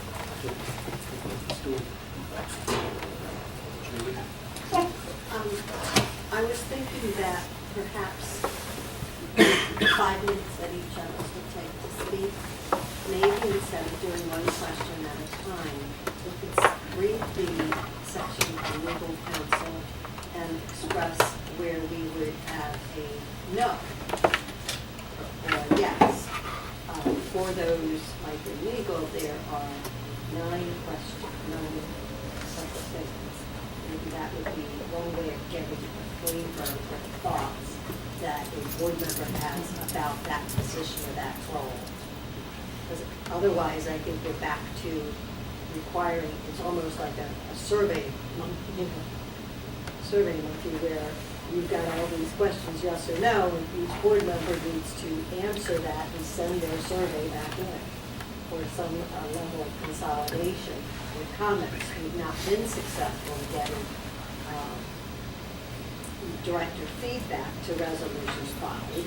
in the forms that we looked at it before, but I think this way, with the individual questions, it kind of forces you to say yes or no, and you could put a yes or no and a qualification on those that you don't qualify.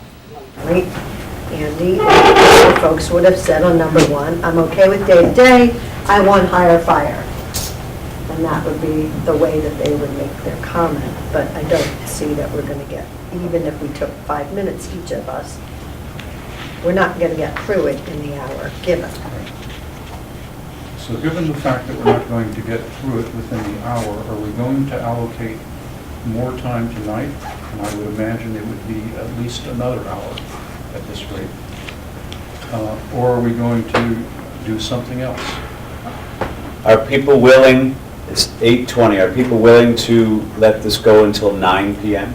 This conversation with a hard stop at 9 p.m. of this conversation? Is that doable for everyone? It is doable, but I don't think 9 o'clock is going to be enough. That's my concern.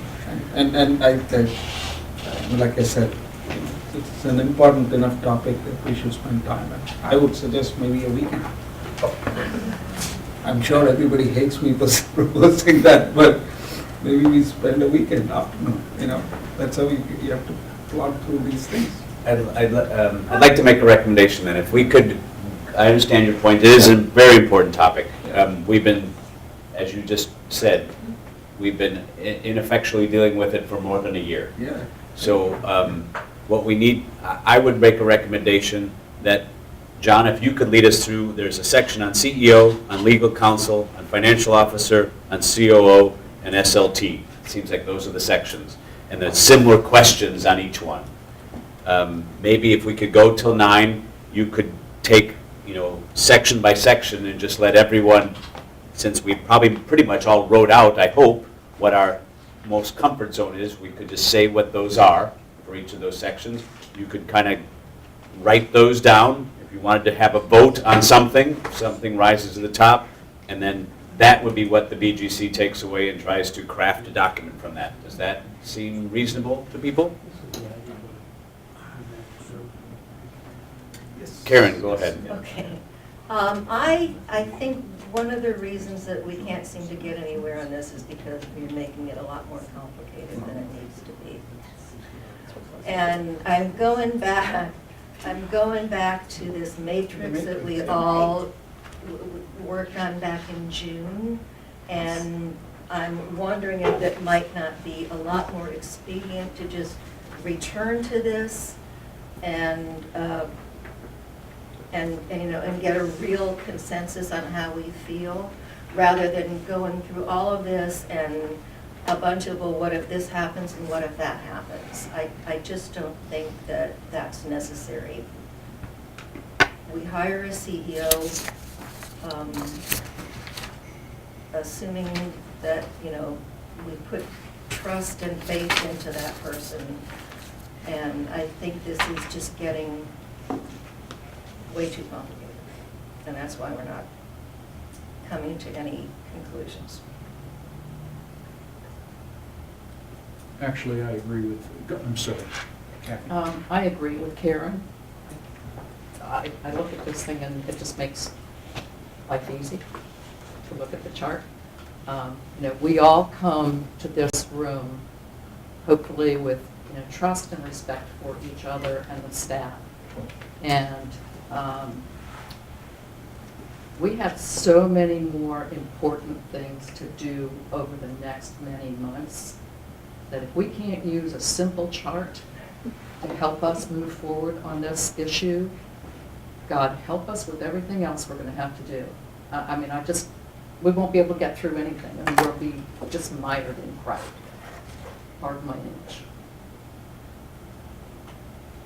So again, the chart is up on the screen now, and again, what I was trying to recommend was something similar. I think that we would say for each of these categories, in terms of hire, fire, set salary, if everyone just goes around and says what they feel most comfortable with, you jot that down, and then let the BGC take that and try and craft it into some words.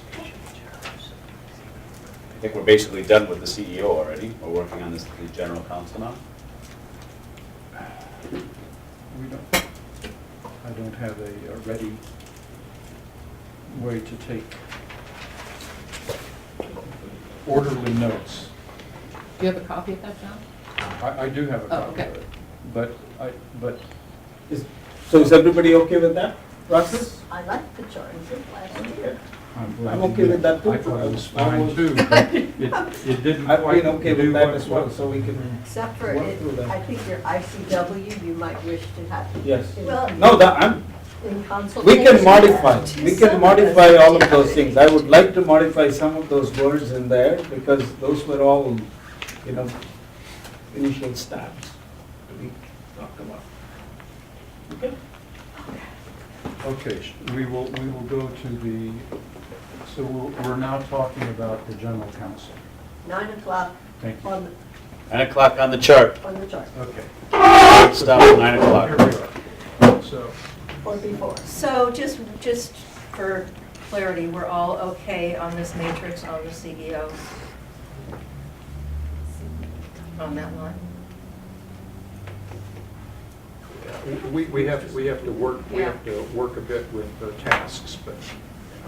Small work assignments and Yeah. inquiries, we Yeah. discussed about that. Yeah, yeah, small and inquiries, yeah, it's not a requirement. We have, yes, we have that Recommend. language. We do have that language knocked Courtesy down. copy Okay. to Let's, her. let's, Courtesy let's, copy, yeah. let's, it is recommended that as a courtesy, they copy Yeah. that. Okay. She's got- So here we have general counsel, hire, fire, discipline, board of directors in consultation with the CEO or concurring with the CEO for those things. Yes. Higher fire discipline? Okay. I'm in, with the in concert or consultation, whatever word we want to use. Having been through the search to find a CEO, I really want somebody else vetting before it gets to me. Oh, yes, yeah, Yeah. yeah. So, I would say, That's- my answer for that one is CEO in concurrence with the BOD. I'm with that, yeah, I'm with that. reverse it. I'm the other way around. I like it how it Yeah. is. We went through the vetting process to hire Anthony, it went very smoothly. Found a search firm to do that. No, we didn't. You didn't use a search firm? So. But the board has the priority in that case. Yes, the day-to-day is Yeah. done secondarily with the CEO, but primarily they work for the board. The hiring is. Well, they work. They work for both. They but- work for both. But, so we're talking about hiring, firing, discipline. So who do you want to be the lead, and do you want concurrence, or do you want consultation for the other? So we're going to put the hiring, so Let's do this. So you can say this is lead, okay? If you say this is lead, and this is. Yeah. This is consultation. right. So does anybody disagree that the board should be the lead? Who wants the CEO to be the lead? Does any? Okay. Okay, 4 of you. Okay. So 3. Okay. 3. Okay. It was 4. There were 4. No, no, I don't know. And who wants? okay, yeah. So three want the CEO to be. John, there were 4, I think. 4. You, 1, 2, There were 3, 4. 4. Oh, I'm Yeah. sorry, 4. Yeah, 4. Okay. That's 4. Okay. Who so that leaves 5 of us. Well, Oh, 4 of there us. could be abstentions. Yeah. Who wants the board to be the lead? Eric's not here. And Eric's not Okay. here, so we have a tie. Okay. Okay. Okay. Because he's the MOC. In either Enid Graham. Okay.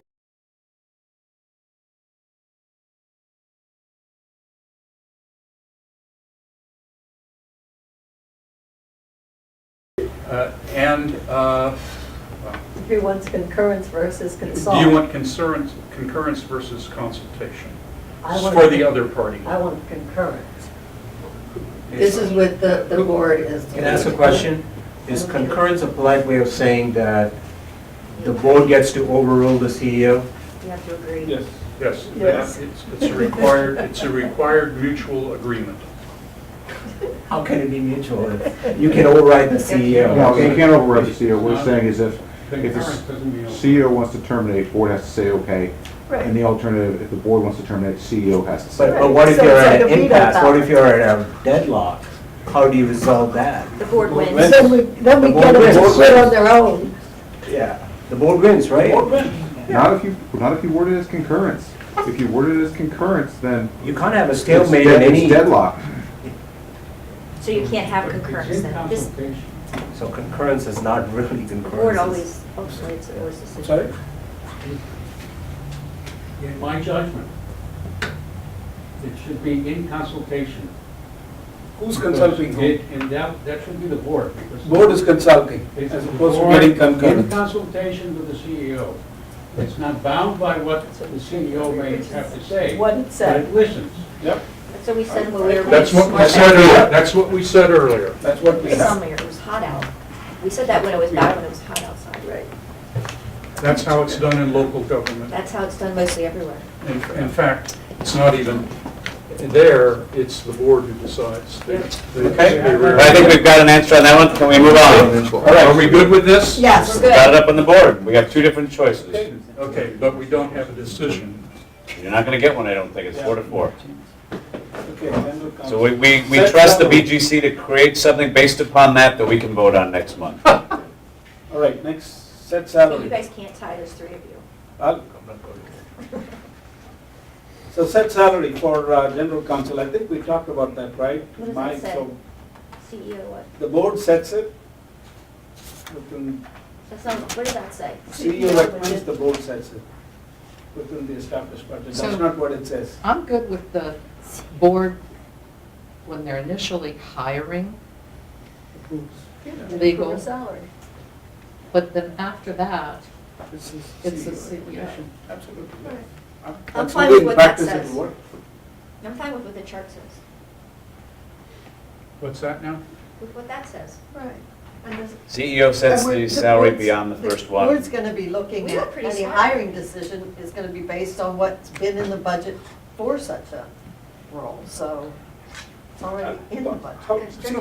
So here's my change to that, depending upon how we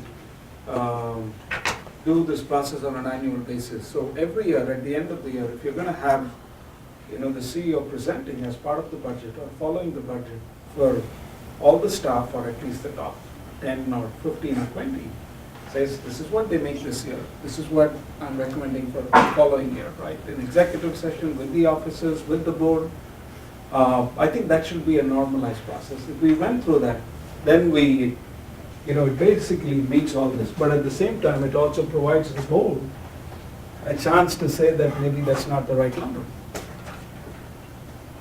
And I think if we had that process, then I'm okay with this language within BOD established. And if we're talking about annual review of salaries, I also, I know you support that, thank you. the yeah. paragraph that we ended up with, the one that Hank drafted, that says that there should annually be a review and executive session of the top 10 or the senior leadership team salaries of where they were, where they're going, or where they went. And again, it's not for approval, it's just for notification. And obviously, if that was done and there were enough concerns about that in 1 year or 2 years, then this board has the chance to let the CEO go, because that person's made the wrong decision too many times. But I don't think there's any approvals, I think it's just information. It just goes. And let the CEO do their thing. If they do it wrong enough times, then the board will find a new CEO. I have no problems with how the matrix currently addresses the general counsel, that entire line.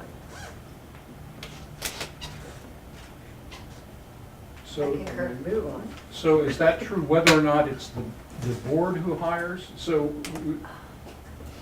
the CEO sets the salary within the board established budget? Or how many are okay with that initially? Initial salary or Yeah, ongoing? initial salary. No, initial should be approval by the board. Okay? I think I heard people I say, did- so initial it's actually- salary is fine, that it's concurrence with the board. The And mechanics, after that- here's how the initial salary is going to work with the general Well, counsel, let's- right? It'll be a contract. If the board is hiring, board is reviewing the contract, and the contract will have the terms. And so the board is going to be approving it regardless of what we put in there. So I just think that the initial should be board approval because the board is the one that's hiring. Then after that, ongoing CEO recommends. But you guys can duke that out at the BGC. Yeah, we'll look it out, yes.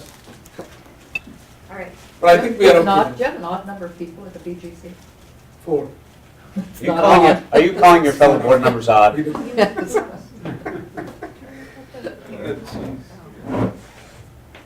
All right.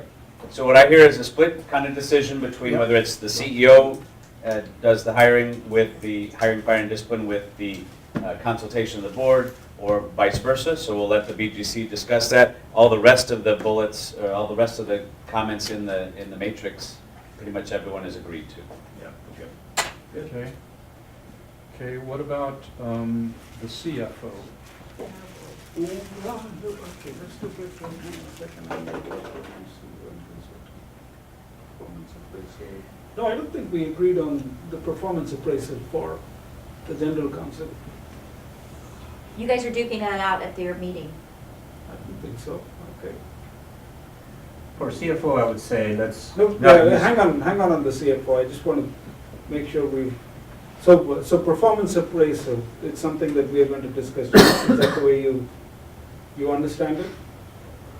Let's take a vote. I think right now, as CEO writes it and then in consultation with the BOD before it's given. It's what's in the box right there. That's what it says. Can we vote on whether people like that, or if they want the BOD to write part of it? So I think is that the Yes, point you're making? I would like obviously the board can decide how it wants to decide, but I would like for the board to have some portion of the appraisal. It happens all the time. For it to go to a couple of different departments, 3 different departments, board is like a department. Why not get the board's feedback? So if it's in consultation, my expectation would be that the CEO is going to do the performance appraisal. He will have input from the board in their interactions, because you're going to do a 360 about how is that person serving your organization. So I don't think we have to be so prescriptive in this matrix to get to that fine line. I would expect our CEO would. The problem is if the CEO decides after the consultation that I'm going to give this person. Remember, the CEO works for this A board, tweak. so they're not gonna not listen to their board. I would never listen to my board if they gave me specific instructions. If you didn't have any control over it, right? If You they had my can, job, especially if the they- board is they not had- asking the questions. Why would the CEO, who works for the board, That's a- go against those for whom they work? Not a good career move if you did that. Well, he would do Crazy. it, he Just could say- do it to stand up for He would principle not. and the truth. He would not do that. No, he could say, I'm gonna take an arrow because I think you're rating Tony much too high. No, Tony, much too yeah. low. Well, that's not. If we're following that train of thought, then why don't we just leave it the way it is? If we're going under the auspices that the CEO is never going to go contrary to what the board says, the board gives them instructions, what do you need resolution 5 for at this point? Like, either you're going to put controls in, or you're going to solely and that's why it was written. No, we haven't got a to threshold- everything yet. We haven't got to Hold on. the CFO yet. If I could finish. Yeah. That's why it was a threshold question. Either you're going to rely on your agent, Hank, to carry out the will of this board, or you're going to put controls in. They're mutually exclusive. We're going to have checks and balances. So I think that we need to frame the discussion in, like, what do you guys want to do? Do you want controls, or do you want to rely on your agent to carry out your will? Can I tell you what I like to see, and then we can put it however we want, is We just have to ensure that we have a process or procedures or controls so that if some of these senior leaders, whether it's the general counsel or the CFO, if there's ever a COO, have the ability to go to the board if they see a problem without fear of losing their jobs. And they shouldn't have to use a whistleblower policy to do that. Yes. And that's really, maybe this is That's the it. time And that. is that gonna happen ever? I don't have any idea, but they have to be able to do that. That's all. That's only, and if we don't have to have a whole resolution 5 to make that happen, I'm fine with that. I think that's. But maybe, can I just want to, maybe this is the time that I should talk about from my perspective, right? And these were comments that I'd saved up for later, especially with reference to the principal financial officer. Whether we call that person CFO or controller or finance director, that's the senior most person from a financial perspective. So I definitely want to address that. SEC has a lot of rules around these things. Companies operate in this way, right? So when I started What are you this talking process, about now? This financial? I want to talk about now about the basic, do we want to make the changes to Resolution 5 or not, right? And I think we do need to, because we need to have certain things. I don't think that's in genuine question. What do you mean? I mean, we do want changes to Resolution 5. That's what we've been working on. You have to give Hank a chance to say something. Do you need to say something yet? So I don't think you need to already have one. Yeah, I agree. I think you should change the Because CRA. I'm sorry? We were wondering if Hank has something to say. I'm sure Do you want me to say something now? If you want to, yeah. I mean, do you have any insight? Sometimes you come out with these nuggets that was like, oh, I wish you said that an hour ago and we could have been done. Well, there's best practices for all this. I'm not quite sure what you're all afraid of. You have controls, as you just said, you already executed some of these controls a year ago when you fired the past CEO for what you thought was wrong. You have a whistleblower policy, and why would, if the CFO or the general counsel... We got to go into executive session. Some of us, Yeah. either that or I need to chat with you guys outside briefly. Yeah. Let's take a 5-minute recess. Yeah. I would love that, Ken. Yeah. We're going to take a 5-minute recess.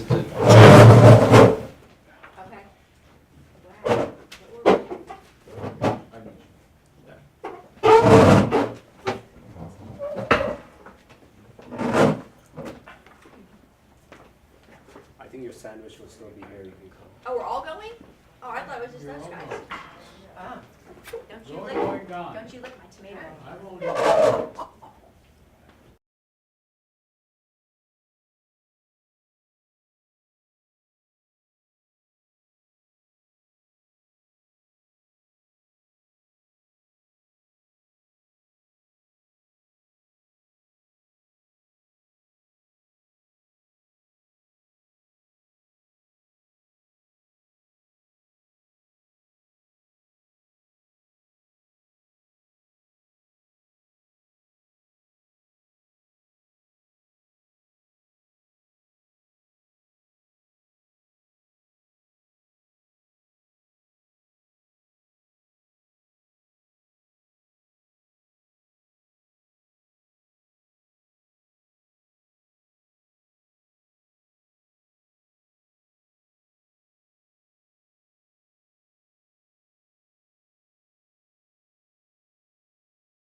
pertinent statement.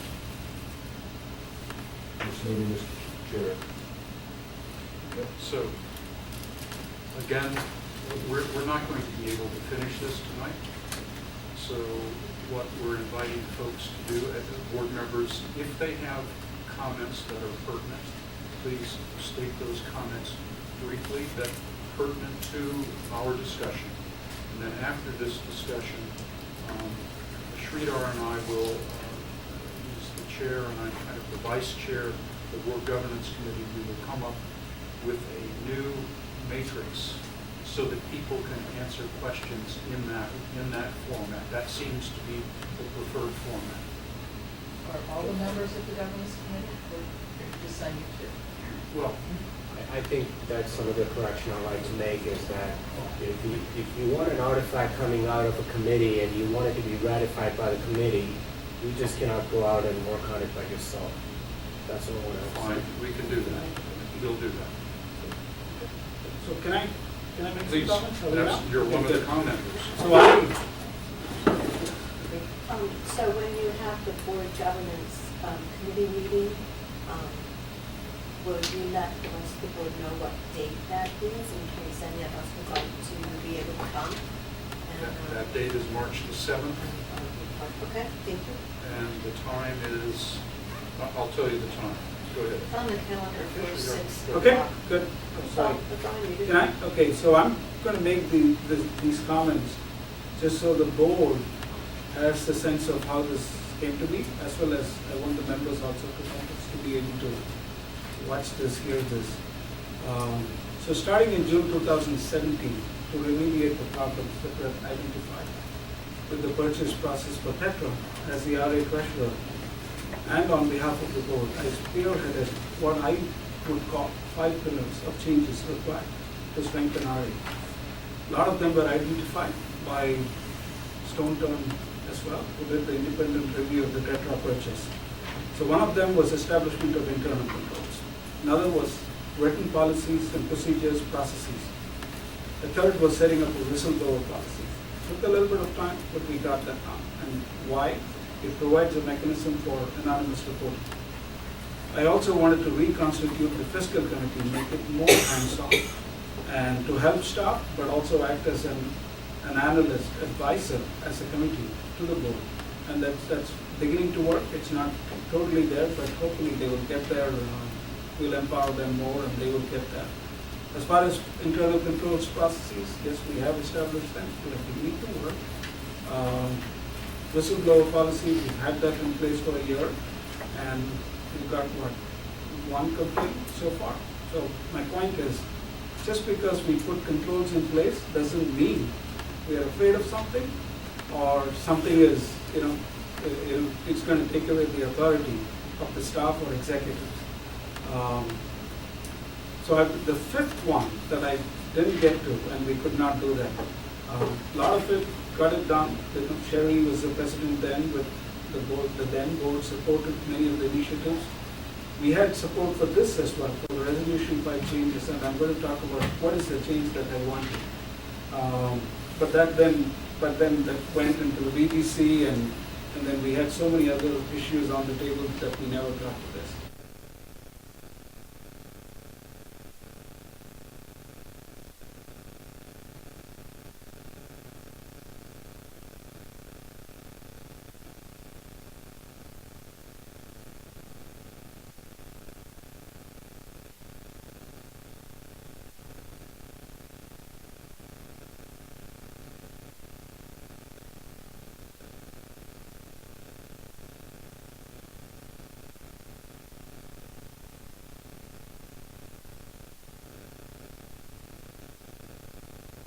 In general, would have good judgment. We have 9 different people. How many different opinions do we have? Right? So if the CFO is going to come and complain about a minor issue, I think as a board, we're going to push back and we're going to ding the CFO. Right? It has to be something that has to be really substantive. It has to be the major threshold for the CFO to have the the gumption, to the guts to come to the board and say that there is a problem. Right? And from a mechanism perspective, this works in thousands and thousands and thousands of companies all across the globe. You put in place an independent channel of communication through a periodic meeting in executive session or as a, for the full board or with just the officers. Public companies, non-profit boards as well, the audit committee does that work. Audit committee is a subset of the board. That's the way to implement it. So you have a quarterly session, 5 minutes with the general counsel, 5 minutes with the CFO. Typically, you ask the questions and the person says there's nothing wrong, it's over. There's no need to be, the CEO doesn't have to get threatened.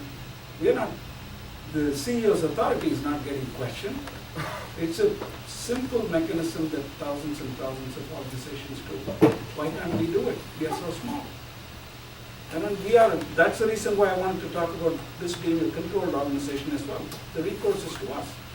Better wrap up for you, Yes, I will. Yes, and the way and the mechanism to make sure that the CEO does not take any action if in fact such a complaint is raised or something is raised by the principal financial officer is to set the compensation, to have some say in the compensation, to have a say in the firing and the hiring of a person. That's the way you make sure that the check and balance is there. So I think we need to do that.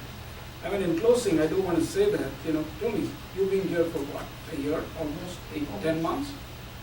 How many times have you felt the need to come to the board directly, independent of Larry or Hank? I would say 0. Thank you. That's my case. In practice, rarely happens. So let's not make a mountain of a molehill. We just want this independent channel of communication because I think that is the control that works in practice. It's not a big problem, not complicated. Okay, that's all. Thank you. John, anything? I would like to say something too, and without denying anything that my friend Sridhar has said, I would like to say that one of my intents in all of this was also to protect RA and the CEO from excesses by the board. So I'm looking for mutual checks and balances because we decided, I don't know when our forefathers and mothers did section, is it 6.7 of our bylaws, that they decided that the board would not try to run the place, but hire a CEO. And indeed, we don't know who's ever going to be elected to the board. Our members do that. So we hire a professional who has the talent and the experience to lead us. We need checks and balances, but we can also, we board members shouldn't be left to make all decisions as if we have the professional knowledge to do so. So what I've been trying to do, working on this thing for 2 years now, is to make sure that there are checks and balances all directions. And woe to us board members and woe to the membership if we don't have a sufficiently strong CEO who can keep things running and in a good direction. So it's not just watching the CEO, it's watching the board too. That's my view. So, and I don't think Sridhar and I differ on that, but it's a matter of emphasis and perspective from what you say. All right, John, would you just repeat one more time your goal for what will happen over the next couple of weeks in terms of this topic? So we will, at our March the 7th, if not at an earlier session, we'll have to consult among our members. But at least on March the 7th, we will have our board governance committee meeting from 6 to 9, and our goal will be to have redo the matrix, tinker with the matrix, so that the board members can fill out their preferences on these different authority relationships among the various members.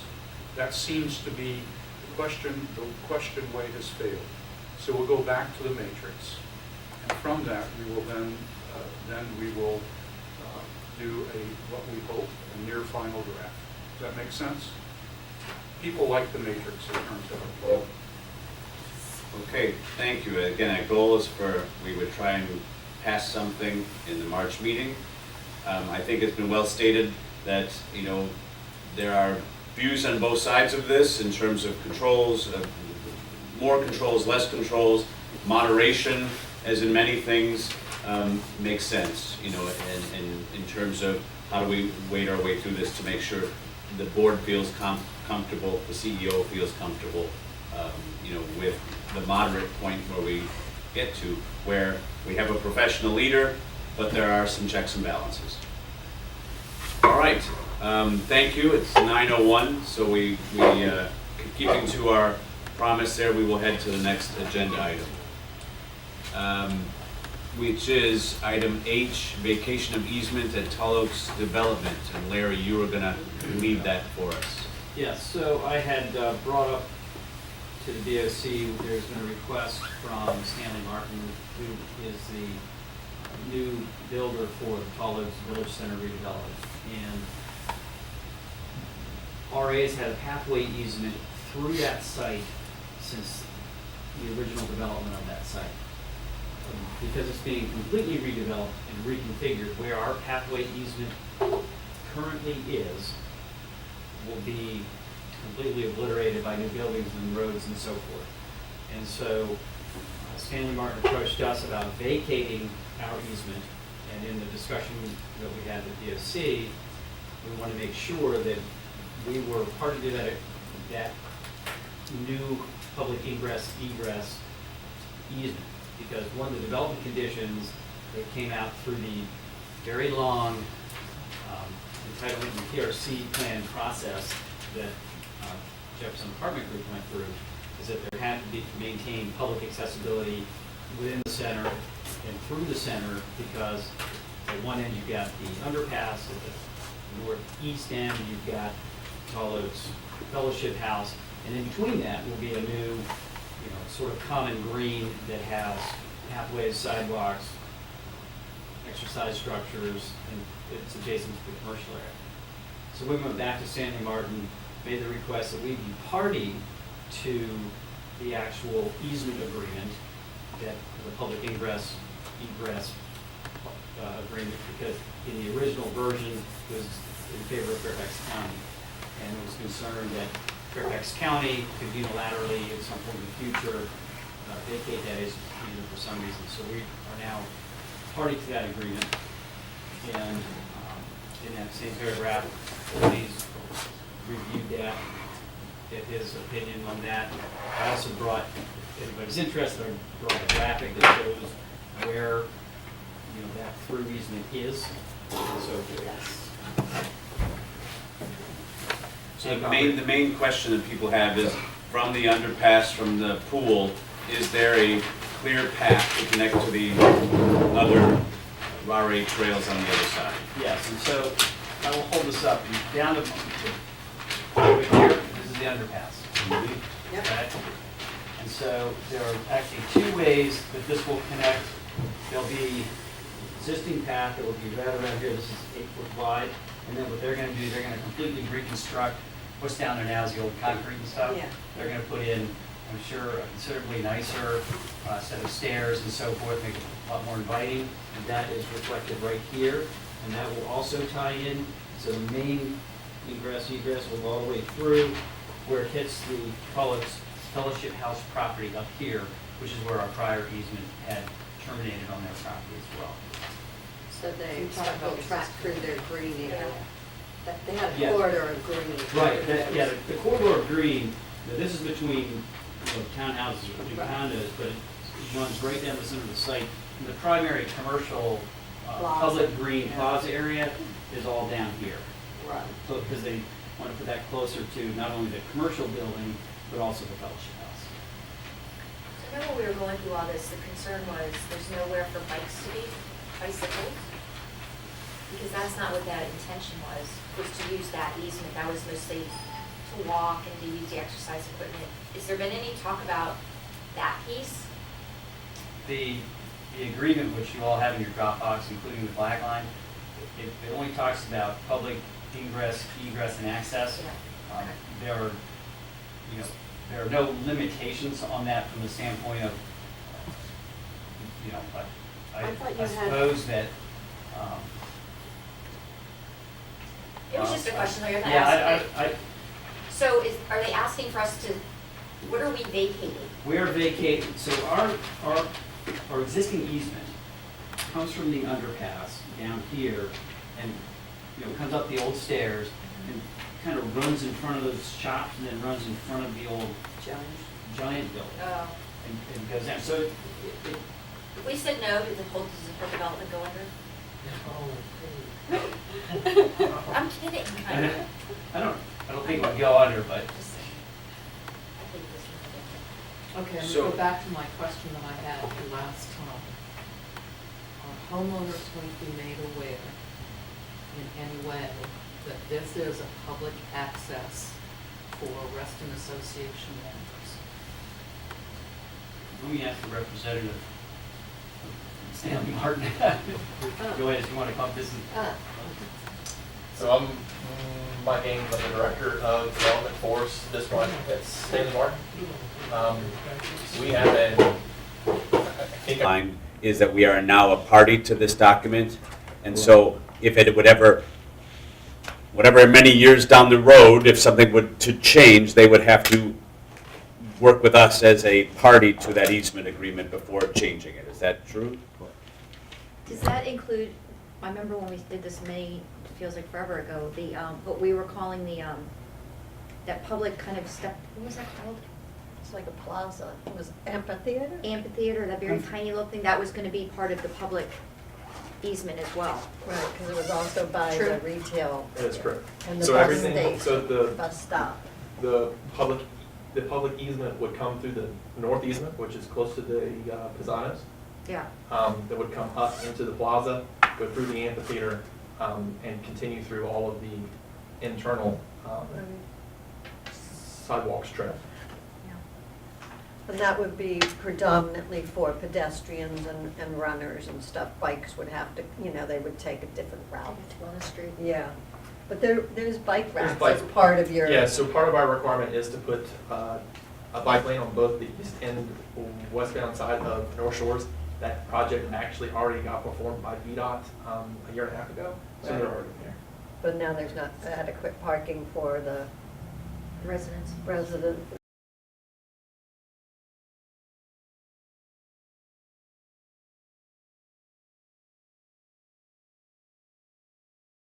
So the workers of the community. Or anybody that might go into retail. It's my understanding that at the Board of Supervisors meeting that we had, the assisted living group committed to processing a revision to their site plan that's going to go through the P&Z and then probably be seen by the board to increase their parking. And we also committed at that time to enter into an agreement with them to share parking on our facility until that time, which they have approval for the expansion of the park. For which, as someone who has a mother and mother-in-law, I'm really glad that the bus can park over there by the Giant. The other point I'd make is that the public access easement is a development condition and proper condition. And so to change that entitlement in the future would be a proper condition amendment, and which is a public process, which goes before the planning commission and board of supervisors as well. So it's not just where the property owner can say, hey, I'm going to vacate it and go do it. Can I ask you, the townhomes that are sort of right smack in the middle, where the easement's going through them, is that the backs or fronts of those townhomes? So in the center, on the left-hand side, you actually have townhomes, and on the right-hand side, you have 202s. Yeah. They're a form of multifamily. Yeah. Those are both the fronts. So when you walk through, you're going to be walking through the fronts of those. And actually, the requirement that was asked of us by the P&Z was to make those more of a courtyard feel. So actually, the townhomes actually have small fencing, Okay. those kind of things that goes on the front. Need a motion.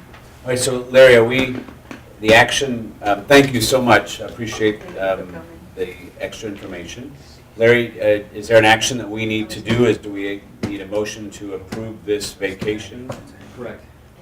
I'll move that we approve the vacation of the easement and it be signed by the president and whoever else has to sign it. Do we have a second? Second. Got a second. Any further discussion? Let's call the question then. All those in favor, please say aye. Aye. Aye. Any opposed, please say nay. Any abstentions? Okay, so we vacated that easement and we will sign the new one where we are a party to the new easement. It's in the same document. Same document. Thank you. All right. With that, we're moving on to item I, which is executive session. So I'll entertain a motion to move into executive session. So moved. Second? Okay, all those in favor, please say aye. Aye. Any opposed, please say nay. All right, we're going to move into executive session. Thank you so much to our beautiful new CSF refurbishment. And we will be back with you after executive session for those online. Thank you. I'm going to use the gavel again.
All right, we're back after executive session. Thank you for your patience. First, we've got a cleansing motion coming out of executive session. I will read it. The RA Board certifies to the best of each member's knowledge that only those matters appropriate for executive session of a personnel, contractual, or legal nature were heard, discussed, or considered by the board during executive session. Second. We have a second. All those in favor, please say aye. Aye. Any opposed, please say nay. Okay, that passes. Our council has a statement. Good evening. Previously tonight, a statement was made concerning the prior CEO, being that she was terminated by this board. That let me go on record on behalf of the association, stating that it is unequivocally untrue. The decision to separate was arrived at mutually by the board and the former CEO, and we wish her nothing but best in the future. Thank you, council. We have to ratify some motions from executive session. Does someone have a motion for me? Something to the effect of move to ratify the contractual. I move to ratify the contractual decision, the contractual decisions that we were presented with by our capital planning projects person tonight, Chris, and move forward with those contracts. Second. Okay, we've got a motion and a second. All those in favor, please say aye. Aye. Any opposed, please say nay. All right, so we. Can I take Eric's place? And Eric's not here, so go for it. I move to adjourn. Second. All those in favor, please say aye. Aye. Thank you. This meeting is adjourned.